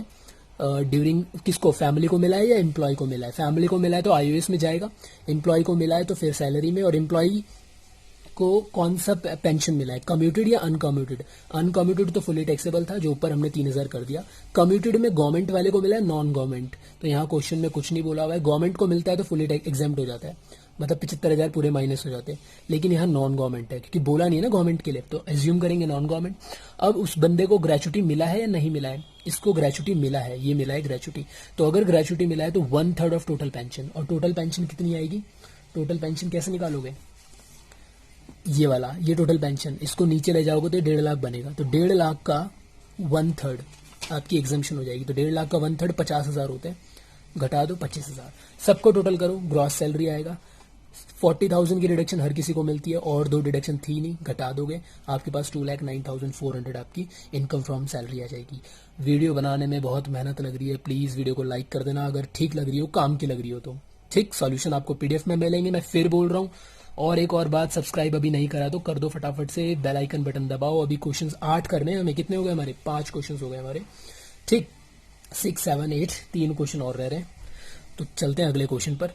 इसकी आप स्क्रीनशॉट लो फटाफट से। तो ये है आपका क्वेश्चन नंबर 6 और हमने अभी तक 5 क्वेश्चंस पूरे कर लिए हैं। 6 नंबर का क्वेश्चन क्या है इसको देख लेते हैं फटाफट से। और मैं आपकी थोड़ी सी हेल्प कर देता हूँ कि इस क्वेश्चन में रिटायरमेंट फिर से अगेन दोबारा नहीं है। क्वेश्चन में बोलता है mister Z is employed in with PQR limited में मिस्टर जेड जो है काम कर रहे हैं और मंथली सैलरी 15,000। तो दैट मीन्स ये इसका बेसिक सैलरी आपको गिवन है। ठीक है। She has been provided with the following perquisites, उसको इसके अलावा कुछ और परक्यूजिट्स वगैरह कुछ जो भी हैं वो मिल रहा है। तो बेसिक सैलरी फ्रॉम दिस पे, जो भी उसका ग्रेड पे है उसके अकॉर्डिंग उसकी बेसिक सैलरी 15,000 रुपये हर महीने की है। तो मैं साथ साथ आपको दिखाते चलता हूँ। 15,000 रुपये इंटू 12 करेंगे 1,80,000। उसके बाद डियरनेस अलाउंस मिल रहा है 56,100 पर मंथ और इसमें ब्रैकेट में लिखा है 50% ब्ला ब्ला ब्ला ब्ला। तो मतलब जो भी डी है उसका 50% is the retirement part, right. तो डियरनेस अलाउंस 5600 इंटू 12 कर लेते हैं पहले। Dearness allowance 5600 into 12 67,200। उसके बाद आपको एजुकेशन अलाउंस फॉर 2 चिल्ड्रन 300 पर चाइल्ड, हर बच्चे के लिए। 2 बच्चे हैं, दोनों बच्चों के लिए 300 मिल रहा है 12 महीने तक, पर मंथ है ना। ओके, क्वेश्चन में नहीं लिखा क्या पर मंथ? 300 पर चाइल्ड, ये पर मंथ भी है यहाँ पे। ठीक, क्वेश्चन में मिस्टेक है, इसे आप पर मंथ कर लेंगे। तो यहाँ पे पर मंथ के हिसाब से हम देखते हैं 300 इंटू 2 इंटू 12 7200, 100 रुपये तक इसे रोक देंगे। 2 and 12 2400 माइनस करके 4800 एग्जाम्पशन हो जाएगी। उसके बाद आपका यहाँ पे ट्रांसपोर्ट अलाउंस फुली टैक्सेबल। पिछले साल तक इसमें 1600 की माफ़ी और 3200 की माफ़ी मिलती थी। 1600 नॉर्मल पर्सन के लिए, 1600 का मतलब है 1600 पर मंथ, ठीक है।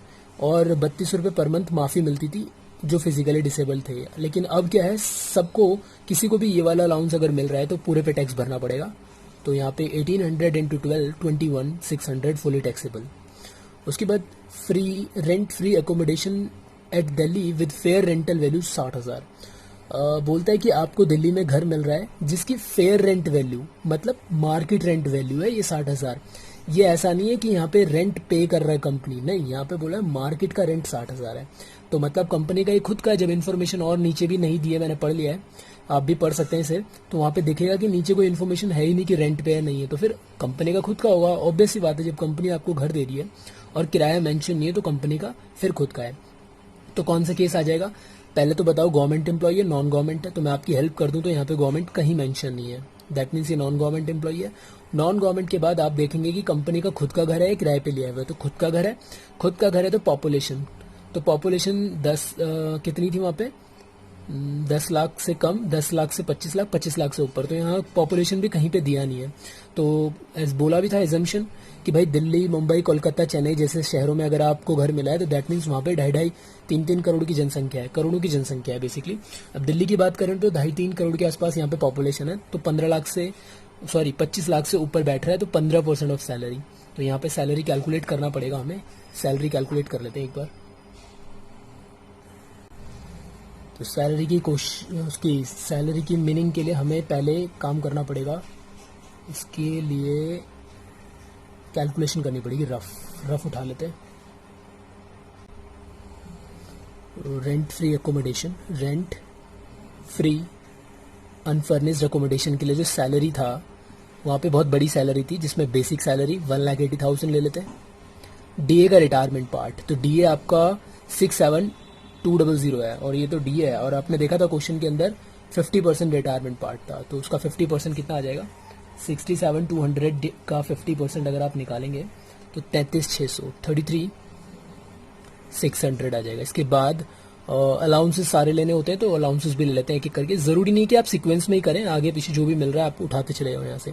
फिर आपको ट्रांसपोर्ट अलाउंस मिल रहा है 21,600, ये भी इसमें आएगा। और कोई मॉनेटरी टर्म्स आपको कुछ भी मिल रहा है, बोनस वगैरह, वो सब भी इसमें जुड़ेगा। इसके अलावा और कुछ नहीं है। हम अभी अनफर्निश्ड एकोमोडेशन की कैलकुलेशन पर हैं, ठीक। इसके नीचे ऐसी कोई चीज़ मिली नहीं है जिसको यहाँ पे ऐड किया जाए। तो इसका टोटल कितना आ जाएगा, इसको जोड़ लेते हैं तो ये बनेगा आपका करीबन 2,40,000। तो हमने देखा था वहाँ पर कि अगर पॉपुलेशन आपकी 25 लाख से ऊपर है तो परक्यूजिट वैल्यू कितनी होगी? सैलरी का 15%। तो सैलरी आ गई हमारी 240 और इसका 15% अगर मैं निकालूं तो इसका 15% बैठेगा आपका, सैलरी का 15% 36,000 रुपये। क्लियर है? तो 36,000 रुपये की आपको वो जो घर मिला है वो 36,000 रुपये की वैल्यू के बराबर मिला हुआ है। अगर आपने इसमें से कुछ पे किया होता तो आप उसे लेस कर देते, लेकिन क्वेश्चन में ऐसा कुछ मेंशन नहीं है। चलते हैं अगले पॉइंट पे। अगला पॉइंट यहाँ पे बोलता है, हमने यहाँ तक रेंट फ्री अकोमोडेशन तक कर लिया, और अच्छा यहाँ पे फर्निश्ड था या अनफर्निश्ड ऐसी कोई डिटेल नहीं थी। तो यार फर्नीचर होता तो फर्नीचर की डेटा भी दिया होता, दिया नहीं है तो अनफर्निश्ड है। अब आपको mobile phone and fixed line telephone at her resident, उसके घर पर जो है, अच्छा मिसिज थी, मिसिज जेड, मैंने मिस्टर बोल दिया, सॉरी। ओके, तो यहाँ पे मोबाइल फ़ोन और टेलीफोन जो है घर पर मिला है उसके, और जो बिल आया है जितना भी वो रिम्बर्स कर दिया गया कंपनी के द्वारा। तो कोई बात नहीं, कंपनी अपने पैसों से दे रही है या बाद में आपको पैसा रिटर्न कर रही है, कहीं ना कहीं आपको फायदा तो हो रहा है ना। तो ये ऐसे केस में 25,000 रुपये का जो ये परक्यूजिट मिला है, ये एग्जेम्प्टेड परक्यूजिट होता है। तो परक्यूजिट लिखना है आपको यहाँ पे टेलीफोन फैसिलिटी या फिर मोबाइल फैसिलिटी, कुछ भी लिखे, एंड देन उसको मैंने क्या कर दिया, 25,000 टैक्सेबल कर दिया। गलती है, यहाँ पे क्या आना चाहिए, एग्जेम्प्ट, क्योंकि टेलीफोन फैसिलिटी एग्जेम्प्ट होती है। तो यहाँ पे हम एक काम करते हैं, डैश कर देते हैं। क्लियर है ना। तो ये चीज़ें ध्यान रखनी है आपको, यहाँ पे कुछ नहीं आना चाहिए, एग्जेम्प्ट हो जाएगा। ये लिख भी देता हूँ बल्कि यहाँ पे, फुल्ली एग्जेम्प्ट। जब आपको मैंने एग्जेम्प्टेड परक्यूजिट की लिस्ट पढ़ाई थी तब वहाँ पे मैंने बताया था इसको, फुल्ली एग्जेम्प्ट कर दिया, जिसकी वजह से आंसर भी एडिट हो जाएगा अपने आप। आ जाओ, अगला पॉइंट क्या बोल रहा है, कहता है on the eve of silver jubilee of the company. Company की सिल्वर जुबली मतलब करीबन शायद 25 साल पूरे हो गए कंपनी के, ऐसा कंपनी, तो कंपनी क्या कर रही है, गिफ्ट दे रही है अपने एम्प्लॉयज़ को, जिसमें से मिसेस जेड को भी गिफ्ट मिला है।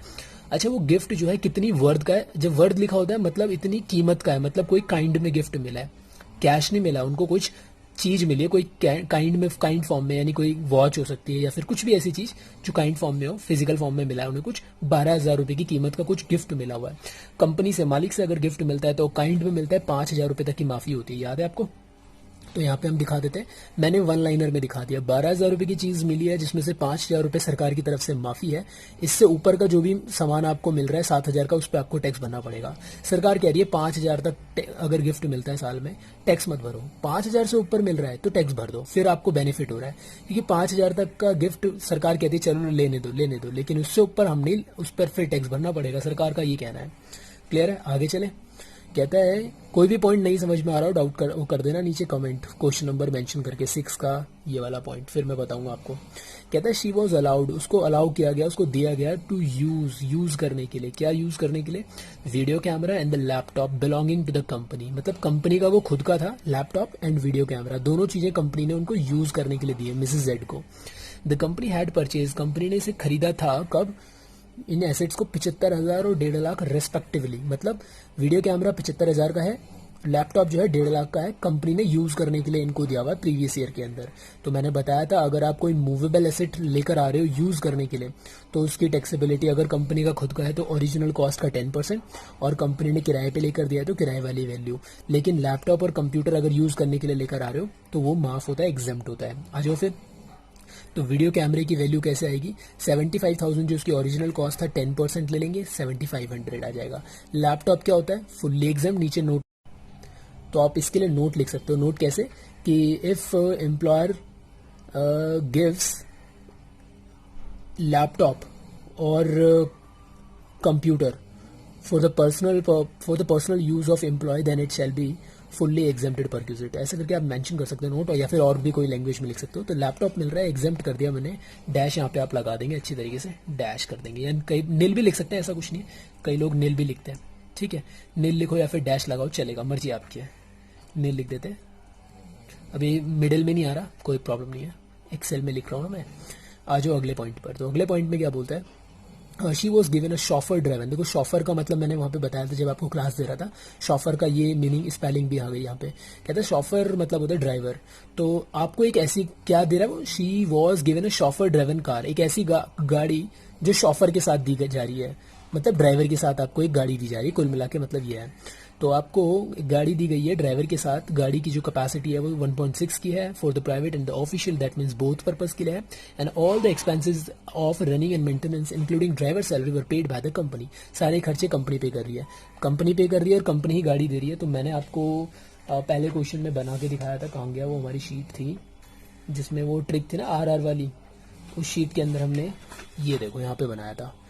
तो बोथ पर्पज है, एक बोथ ये रहा, मालिक की गाड़ी मालिक ने खर्च किया है, यही बैठ रहा है, तो इसमें दो लिमिट्स आ रही है 1800 900 2400 900, और गाड़ी है 1.6 की, तो 1800 900 आ जाएगा। दोनों को जोड़ो, 1800 प्लस 900 हो जाएगा 2700, 2700 को इंटू कर दो आप 12 से, तो 1800 प्लस 900 इंटू 1200 करोगे तो आपके 32,400 जो है मोटर कार की वैल्यूएशन आ जाएगी। आगे चलते हैं जरा।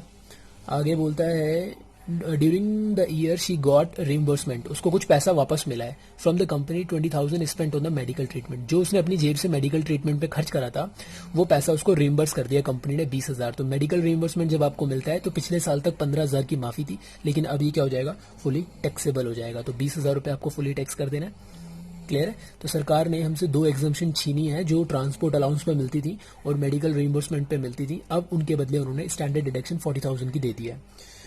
ओके, आगे देखते हैं। बोलता है कि contributed 2500 per month to the RPF recognise provident fund by आना चाहिए, यहाँ पे बाय एम्प्लॉयर या फिर एंड आना चाहिए, लाइन में थोड़ा मिस्टेक है। Contributed 2500 per month to recognise provident fund, employer contributing an equal amount, तो कॉमा आना चाहिए कुल मिला के यहाँ पे। तो आप 25 रुपये पर मंथ RPF में डाल रहे हो और एम्प्लॉयर मालिक भी हमारा सेम अमाउंट कंट्रीब्यूट कर रहा है। 2500 इंटू 12 कितना कंट्रीब्यूट कर रहा है मालिक, अगर हम देखें तो 2500 इंटू 12 के हिसाब से 30,000 मालिक ने डाल दिए, और सैलरी का साइड में 12% निकाल के माफ करवा देते हैं। सैलरी की मीनिंग क्या रहेगी यहाँ पे, तो इसके लिए RPF के लिए सैलरी की मीनिंग वो तीन चीज़ें जो निकलती हैं। RPF के लिए सैलरी का मीनिंग होगा, बेसिक सैलरी उठा लेते हैं 180 और DA का रिटायरमेंट पार्ट 50% था ना, तो अभी ऊपर भी निकाला था 33,600, एंड कमीशन तो है नहीं, परसेंटेज वाला लेना होता है। दोनों को मिला के देखते हैं जरा, 33,600 आएगा, 213,600, इसका 15% बता दो मुझे। इसका 15% आ जाएगा आपका 15 नहीं सॉरी 12%, मैं गलत बोल रहा हूँ, 12% निकालना है इसका, तो 12% आएगा 25,632।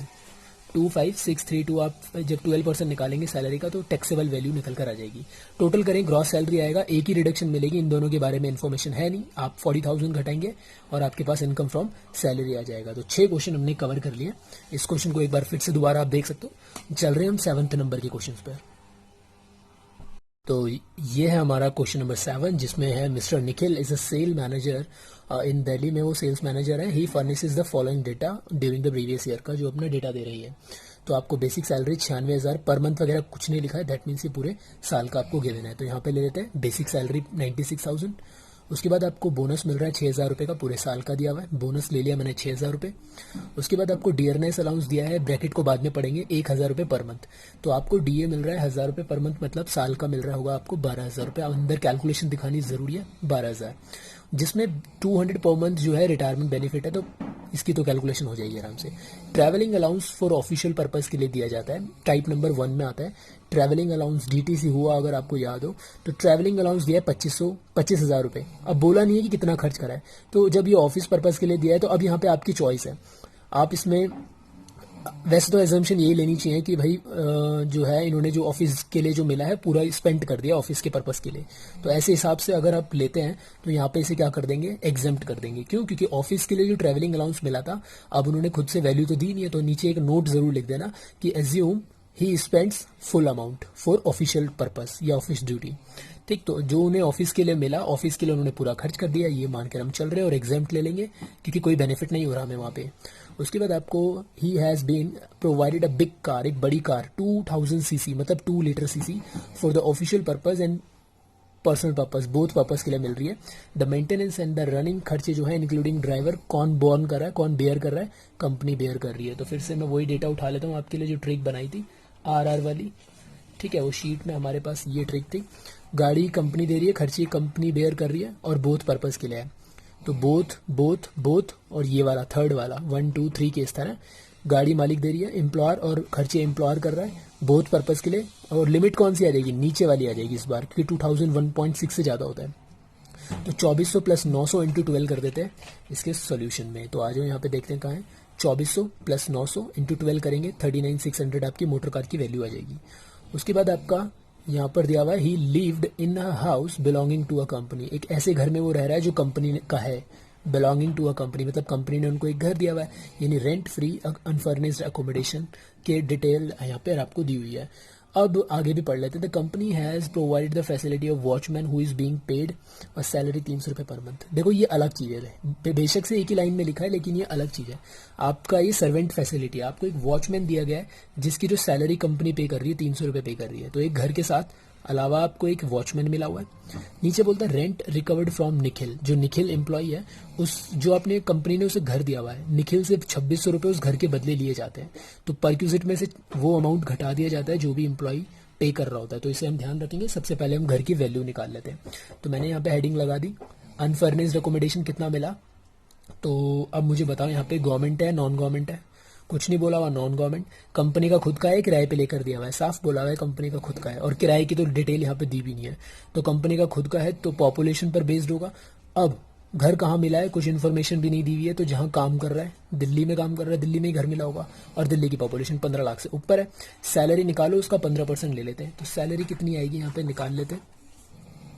इस क्वेश्चन में जो वर्किंग नोट हम बनाएंगे उसमें सैलरी की मीनिंग रहेगी किसके लिए, or rent free unfurnished accommodation के लिए। यहाँ पे सैलरी की मीनिंग ले लेते हैं।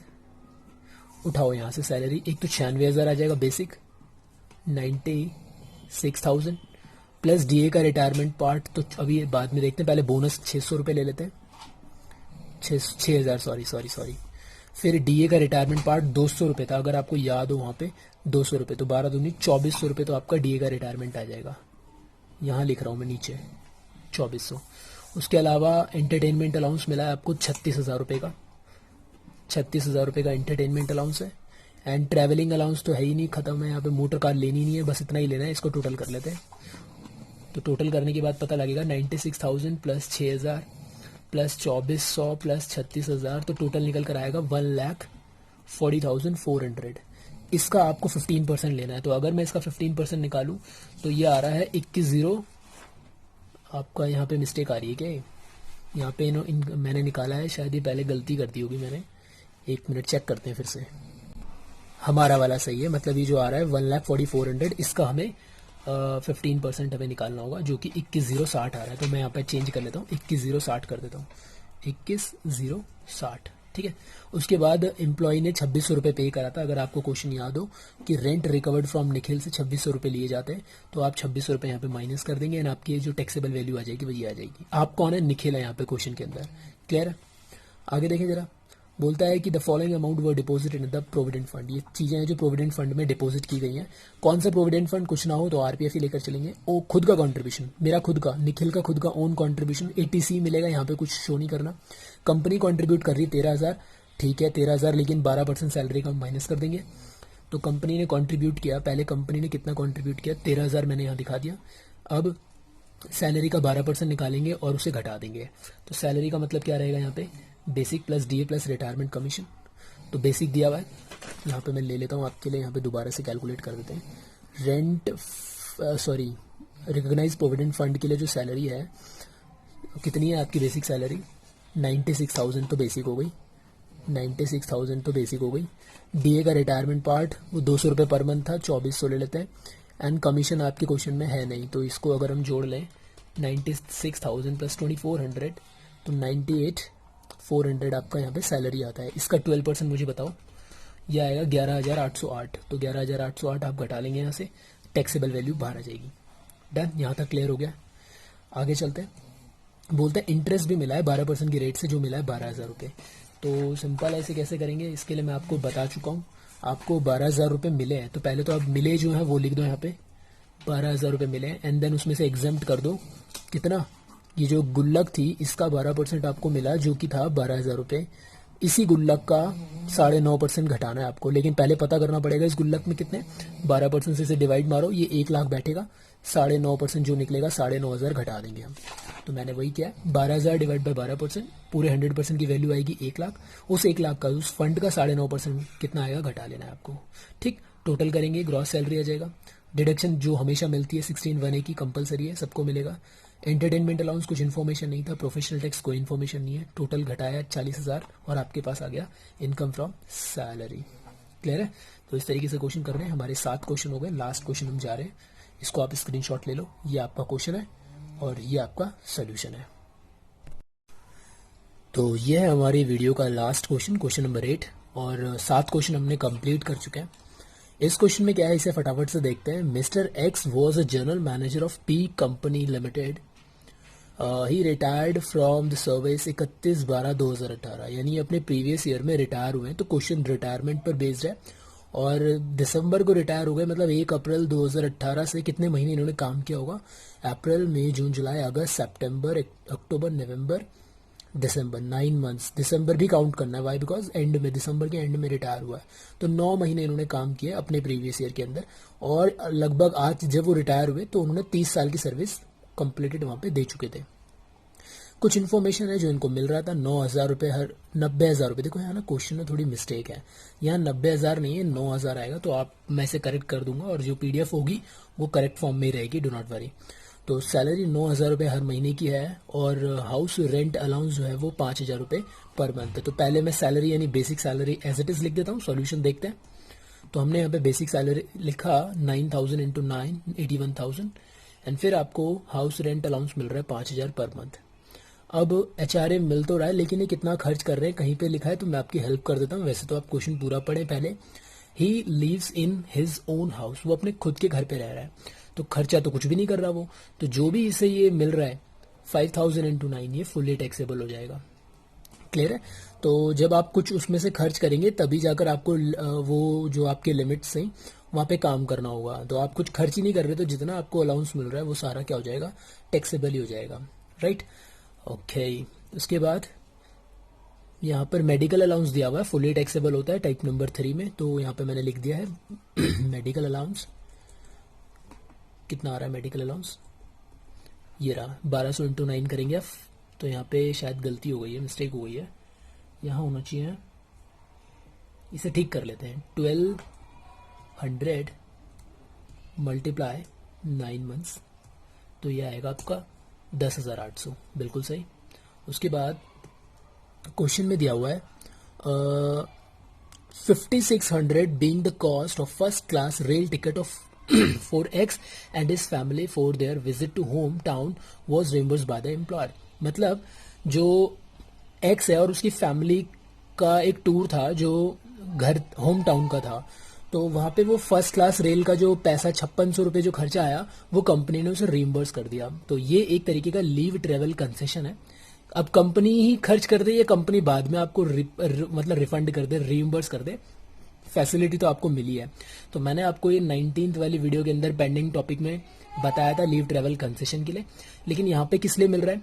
एक्स के खुद के लिए और उसकी फैमिली के लिए। अब यहाँ पे फैमिली में मेंशन नहीं है, उसकी वाइफ होंगी और उसके बच्चे होंगे, और बच्चे भी लिमिटेड ही होंगे, ऑब्वियस सी बात है, क्योंकि हमने 19th वीडियो में देखा था, जो 19th डे वाली वीडियो थी, वहाँ पे बहुत सारी कंडीशंस थी कि बच्चे अगर इस डेट से पहले वाले, तो यहाँ सिंपल ऐसा कुछ कंडीशन नहीं दी हुई है। तो एज्यूम कि बस फैमिली में वही 2 बच्चे होंगे और एक वाइफ है और एक ही है, तो सभी की जो एग्जाम्पशन मिल जाएगी आपको सभी के खर्चों के लिए।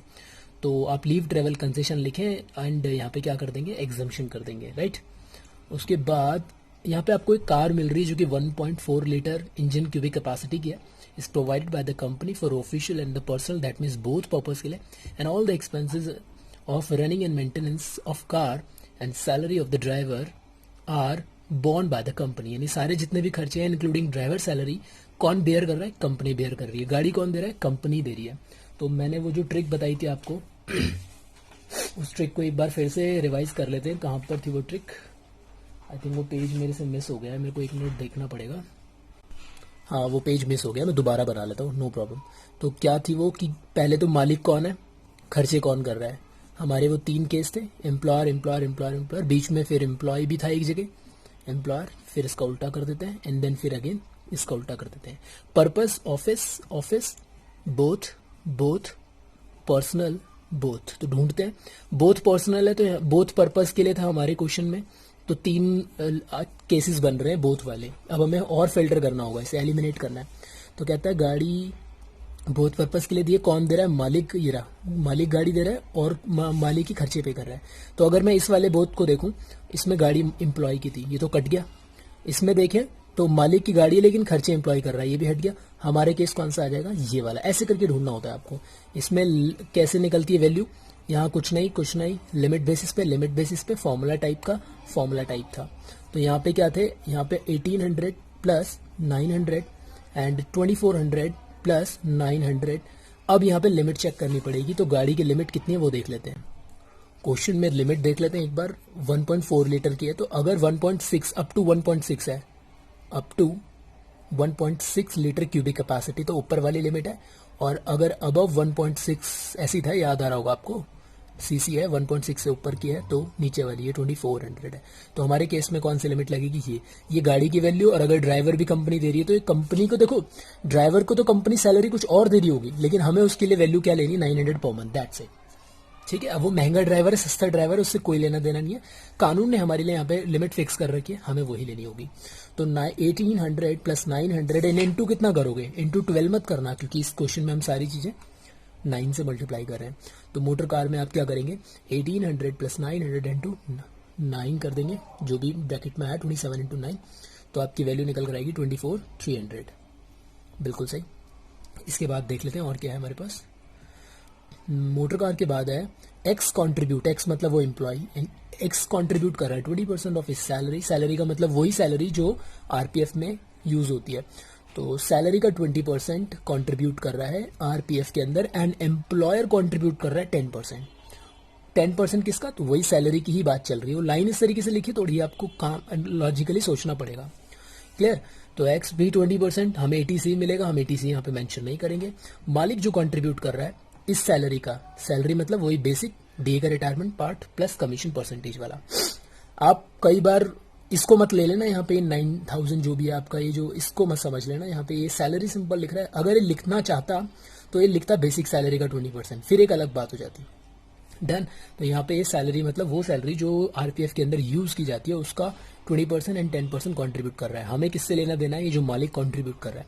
तो खुद सोचो कि अगर वो जो सैलरी अभी निकलेगी, जो हम निकालेंगे तीन चीजों को टोटल करके, इसका मालिक आपको 10% कंट्रीब्यूट कर रहा है और इसी का 12% एग्जम्पशन होती है, तो ये तो नेगेटिव आएगा। तो मतलब आपको कोई बेनिफिट नहीं हो रहा भाई। 12% से ऊपर अगर मालिक कंट्रीब्यूट कर रहा होता तब आपको बेनिफिट होता ना।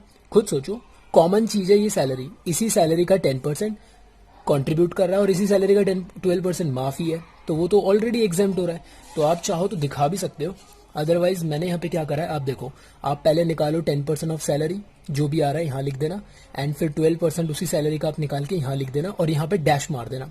आप नेगेटिव वैल्यू मत लेकर आना यहाँ पे, क्योंकि आपको यहाँ पे बेनिफिट निकालना होता है और यहाँ पर हमें बेनिफिट बिल्कुल भी नहीं हो रहा है। बात समझ रहे हैं। अगर आप वैल्यू देखेंगे तो 10% जो भी आएगी वो कम आएगी। चलो निकाल के दिखा देता हूँ मैं आपको। सैलरी क्या ले यहाँ पे, सैलरी इक्वल्स टू, यहाँ मैं ले लेता हूँ इसको, बेसिक सैलरी आपके पास 81,000 है, सैलरी इक्वल्स टू डीए का रिटायरमेंट पार्ट, डीए है ही नहीं, कमीशन भी है ही नहीं, तो 81,000 आ रहा है। अब 81,000 का पहले एक बार मैं यहाँ पे 81,000 का 10% निकाल दूंगा तो 8100 आएगा। तो यहाँ पे लिख देते हैं 8100, आप लिख सकते हो, कोई प्रॉब्लम नहीं है। और 12% निकालेंगे जब हम 81,000 का ही, तो ये आएगा 9720। लेकिन एक चीज याद रहेगा, ये यहाँ पे फिर आप अगर इसे दिखाना भी चाहते हो तो यहाँ पे डैश ही दिखाना, नील ही दिखाना। बात समझ रहे हैं ना, कोई बेनिफिट नहीं हो रहा है, बल्कि ये तो हमें अंडर जो हमारे को बेनिफिट सरकार ने दिया है, क्या कहा है सरकार ने कि भाई 12% ऑफ सैलरी तक अगर एम्प्लॉय कंट्रीब्यूट कर रहा है तो हम टैक्स नहीं लेंगे। तो वही तो यहाँ पे हो रहा है। 9,720 रुपए तक अगर एम्प्लॉयर आपके लिए जमा करता है साल में तो कोई टैक्स नहीं। इससे ऊपर अगर वैल्यू बन रही होती तो बैलेंस विल भी टैक्सेबल हो जाता। ठीक, तो इसीलिए यहाँ पे दिखाना बेकार ही है, इनको ना ही दिखाओ तो चली जाएगा। ऐसे ही डैश मार दो सीधा, सबसे बढ़िया। क्लियर है। आप इसके लिए नोट लिखना चाहो नोट लिख सकते हो, क्योंकि वो 12% से कम है इसलिए फुल्ली एग्जाम्प्ट हो रहा है। आगे देखिए जरा एक बार और क्या दिया हुआ है यहाँ पे। इंटरेस्ट के बारे में कुछ बोला नहीं है। ग्रेचुटी मिला है आपको 1,35,000 का, तो ग्रेचुटी मिला है तो पहले तो मैं ग्रेचुटी को लिख देता हूँ यहाँ पे 1,35,000 का, एंड देन एग्जाम्पशन के लिए हमें जाना पड़ेगा वर्किंग नोट के अंदर। अब मुझे बता दो ये कौन सा केस पड़ रहा है। तो आपके पास ग्रेचुटी का चार्ट बना हुआ होगा, उसमें आपने पता करो कि ग्रेचुटी ड्यूरिंग द एम्प्लॉयमेंट मिल रही है या रिटायरमेंट पर मिल रही है। ये रिटायरमेंट का क्वेश्चन है, रिटायरमेंट पे मिल रही है। रिटायरमेंट पे गवर्नमेंट को मिल रही है, नॉन गवर्नमेंट वाले को, तो ऐसा कुछ भी नहीं बोला हुआ कहीं पे, तो नॉन गवर्नमेंट वाले को मिल रही है। एक्ट एप्लीकेबल है, नॉट एप्लीकेबल है, कुछ भी नहीं बोला तो नॉट एप्लीकेबल रहेगा। और नॉट एप्लीकेबल में जो आपके लिमिट्स हैं कितनी, 1, 2, ये वर्किंग नोट है ग्रेचुटी के लिए। कितने लिमिट्स थी? 3। पहली लिमिट्स कितना आपको एक्चुअल में ग्रेचुटी मिला, 10 लाख रुपए यहाँ पे फिक्स थी, और यहाँ पे एक फॉर्मूला आएगा 15/30 इंटू 10 मंथ की एवरेज सैलरी। कितने साल काम किया? 30 साल काम किया। फ्रैक्शन अगर होता तो हम उसे इग्नोर कर देते। यहाँ पे सैलरी का मीनिंग क्या था? बेसिक सैलरी प्लस डीए का retirement part and plus commission कैसा वाला? परसेंटेज वाला।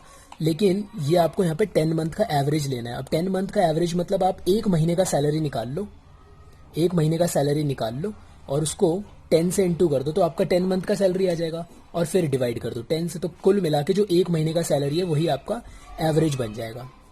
एवरेज बन जाएगा, एवरेज 10 मंथ एवरेज सैलरी बन जाएगा। मेरी बात समझ पा रहे हो आप? ये मैंने आपको ग्रेचुटी की क्लास में बहुत अच्छे से सिखाया भी था। तो 10 मंथ एवरेज सैलरी के लिए अब देखो यार, अगर 5 बच्चों की हमें एवरेज निकालनी है इनकम, और उन 5 बच्चों की इनकम सेम है, तो सबको पे क्या करते हो आप? प्लस करोगे और डिवाइड बाय 5 करोगे। तो एवरेज देखना जरा करके, अगर सेम मान लो सबके 3,000 रुपये कमाते हैं सारे बच्चे, तो एवरेज 3,000 आएगी, ठीक है ना? तो यहाँ पे इसीलिए एक महीने की सैलरी निकालना ज़्यादा बेहतर है, और उसे 10 से इंटू करके 10 से डिवाइड कर देना ज़्यादा बेहतर है। हाँ, क्वेश्चन में अगर सैलरी में उतार चढ़ाव है तो फिर वहाँ ध्यान रखना पड़ता है। अब यहाँ बेसिक सैलरी कितनी है वो ले लेते हैं फटाफट से। बेसिक सैलरी मैं वहाँ से ले लेता हूँ, एक महीने की ना 9,000 रुपये थी। डीए वगैरह कुछ है नहीं, कमीशन वगैरह कुछ है नहीं, छोड़ देते हैं। तो 9,000 आ जाएगा आपका एक महीने का, 10 महीने का 90,000 और डिवाइड कर देते हैं 10, तो ये कितना बनेगा? 9,000 बनेगा वापस से। तो एक महीने की जो एवरेज 10 मंथ का एवरेज आ रहा है वो 9,000 आ रहा है। इसे करो जरा सॉल्व, बाहर बच्चे शोर कर रहे हैं आज। 4,500 और ये कितना आ जाएगा? 4,500 इंटू 30 करेंगे तो यहाँ बनकर आएगा आपका 1,35,000। तो इनमें से एक बार और चेक कर लेता हूँ मैं, बिल्कुल सही है। तो विच एवर इज लोअर की अगर हम बात करें, कौन सी वैल्यू छोटी है, तो ये दोनों बराबर ही है, मतलब 135 इज द लोएस्ट वैल्यू उसमें, तो 135 का आपको क्या मिल जाएगा? एग्जाम्शन मिल जाएगा। तो यहाँ पे टैक्सेबल कुछ भी नहीं आया, बच गया ये बंदा, मतलब इसको कुछ भी अमाउंट पे टैक्स नहीं देना, ग्रेचुटी वाली जो इसको अमाउंट मिली है। इसके बाद और क्या मिला इन भाई साहब को? तो यहाँ पे he received 1,18,000 for encashment of leave, मतलब जो छुट्टियों का जो पैसा था उसको इन्होंने इनकैश करवाया, है ना? उस पैसे को इन्होंने मांगा कब? रिटायरमेंट पे इनको मिला 1,18,000 लीव सैलरी। 18th वीडियो में था शायद ये। तो 1,18,000 इनको लीव सैलरी मिला है, being 12 months unavailed leave of x. मतलब क्या है इसका? उसने, मतलब ये जो 1,18,000 मिला है ये किस चीज का मिलता है? जितनी छुट्टियां आपने अनअवेल करी, मतलब कितनी छुट्टियां आपको मिली लीव एंटाइटल्ड, उसमें से कितनी छुट्टियां आपने अवेल करी और कितनी छुट्टियां आपने अनअवेल्ड करी जिस पे आप ड्यूटी करने गए, उसी को आप लीव क्रेडिट भी बोलते हो। तो इसी का तो पैसा मिलेगा आपको, जिस छुट्टियों पे आप काम करने गए उसी का पैसा मिलेगा। तो आप 12 महीने टोटल जो था आपका, ये आपको मंथ्स में दिया हुआ है लीव क्रेडिट ऑलरेडी, 12 मंथ्स का पैसा आपको 1,18,000 मिल रहा है। अब आपको जीवन भर में छुट्टियां कितनी मिली होंगी अब देख लेते हैं जरा। अच्छा, मैंने एक चीज और बताई थी जब मैं आपको लीव सैलरी बता रहा था कि आपको लीव क्रेडिट ऑलरेडी जब गिवन हो तो आप खुश ना हो, पहले ये चेक कर लें कि जो लीव एंटाइटल्ड है वो पर मंथ कितना मिल रहा था, पर ईयर सॉरी। अब वो पर ईयर 30 महीने से या क्या था 30 दिन से या फिर एक महीने से ज्यादा नहीं होना चाहिए। मैंने बताया था आपको, अगर कंपनी तो कितनी भी छुट्टी दे सकती है, 40 दिन की एक साल में, 50 दिन की छुट्टियां दे सकती है एक साल में। कौन सी वाली छुट्टी? अर्न वाली, अर्न लीव जो होती है, ठीक। लेकिन यहाँ पे क्या है, he was entitled to 1 month's leave every year of service. यहाँ पे क्वेश्चन मिस्टेक है, एवरी ईयर ऑफ सर्विस, यानी उसे हर साल क्या है, एक महीने की छुट्टी मिलती है। तो हमारी कंडीशन पास हो रही है, 30 दिन एक महीना एक ही चीज है, ऐसे लिख देता हूं मैं इसे। तो कंपनी इसे एक महीने की छुट्टी दे रही है, तो कंपनी ने एक महीने की छुट्टी इसे हर साल दी, 30 साल काम किया ना इसे, तो उसे कंपनी एक महीने की छुट्टी देती थी, जिसके हिसाब से उसकी कितनी छुट्टियां बनती हैं। अगर हम एक महीने की बात करें, 30 सालों में उसे कितनी छुट्टियां मिली होंगी? 30 महीने की छुट्टियां मिली होंगी। तो ऑब्वियस सी बात है उसने कुछ छुट्टियां ली होंगी, जिसमें से उसने क्या बचा ली? 12 महीने वो काम करने गया, उस टोटल 30 में से कितनी छुट्टियां बचाई होंगी? 18 छुट्टियां उसने अवेल्ड करी होंगी, सॉरी 30 में से 18 तो अवेल्ड कर ली होंगी। लेकिन हमें तो इससे लेना देना नहीं है ना, हमें तो ये चाहिए था, और ये बिल्कुल सही भी है। ये सही क्यों है? क्योंकि ये 1 मंथ की कैलकुलेशन पर है। अगर कंपनी यहाँ पे डेढ़ महीने की छुट्टियां दे रही होती, साल में 1.5 महीने, तो ये 12 जो है ये गलत था, फिर हमें खुद की कैलकुलेशन करनी होती एक महीने के हिसाब से। क्लियर है। तो लीव सैलरी इंपॉर्टेंट है भी या नहीं भी है, लेकिन इसकी कैलकुलेशन आपको आनी चाहिए, ये इंपॉर्टेंट है। 18th नंबर की वीडियो आप दोबारा से देखेंगे अगर आपको अभी भी समझ में नहीं आ रहा है, ठीक। तो ऑलरेडी यहाँ पे 1,18,000 जो मिला है, पहले आप उसे 1,18,000 एज इट इज़ दिखाओगे। यहाँ पे प्रेजेंटेशन इंपॉर्टेंट है, ये दिखा दिया। अब इसके लिए मैं आपको यहाँ पे एक वर्किंग नोट बनाता हूँ और वर्किंग नोट में दिखाता हूँ कि इसकी वैल्यूएशन क्या होगी। तो मुझे बताओ चार्ट अपना देखकर वहाँ पर कि कौन सा केस आ रहा है हमारे पास। मैं बोलता हूँ ड्यूरिंग द एम्प्लॉयमेंट मिला है या ड्यूरिंग द रिटायरमेंट। रिटायरमेंट पे मिला है, गवर्नमेंट वाले को मिला है, नॉन गवर्नमेंट वाले को। तो क्वेश्चन में कोई भी मेंशन नहीं है, नॉन गवर्नमेंट रहेगा। नॉन गवर्नमेंट है तो फिर यहाँ पे 1, 2, 3 और 4 लिमिट थी, अगर आपको याद हो तो। 4 में से पहली जो एक्चुअल में मिला है आपको 1,18,000, दूसरा 3 लाख फिक्स थी कानून के अंदर, 3 लाख रुपए फिक्स लिमिट है। अगला है 10 month into 10 month average salary, यही था ना, 10 month into 10 month average salary. तो 10 मंथ का मतलब 10 और 10 मंथ की एवरेज सैलरी। अगर आपको याद हो तो अभी हमने ग्रेचुटी में भी 10 मंथ की एवरेज सैलरी निकाली थी, वहाँ पे 9,000 आ रहा था, पीछे करके देख सकते हैं आप। तो मैं 9,000 दोबारा ना निकाल कर एक बार वही वाली सैलरी यूज़ कर लेता हूँ, एवरेज सैलरी। तो 90,000 आ गया यहाँ पे, क्लियर है। और यहाँ था क्या, 10 month average salary into leave credit, ऐसी था। तो लीव क्रेडिट, और लीव क्रेडिट हमें मंथ में चाहिए होता है, leave credit into 10 month average salary, average salary. तो मैं यही मान के चल रहा हूँ यार, आपने वो 19 वीडियोस देख ली होंगी या फिर आपको सैलरी ऑलरेडी आता है। तो आज हम इंपॉर्टेंट क्वेश्चन ही कर रहे हैं सिर्फ। लीव क्रेडिट हमारे क्वेश्चन में 12 मंथ्स है, एंड इंटू ये जो एवरेज सैलरी है ये है 9,000। तो बताओ कितना आ जाएगा, 9,000 इंटू 12 करेंगे तो 1,08,000 आ जाएगा, क्लियर है। अब मुझे बताओ इनमें से कौन सी वैल्यू छोटी आ रही है। इनमें से 90,000 छोटा आ रहा है आई थिंक, और ये 9,000 बिल्कुल सही है, 9,000 भी सही है। एवरेज सैलरी 9,000, तो 90,000 बिल्कुल लोअर वैल्यू है। तो मैं यहाँ पे 90,000 माइनस करूँगा, यहाँ पे मिस्टेक है, ये 90,000 माइनस हो जाएगा।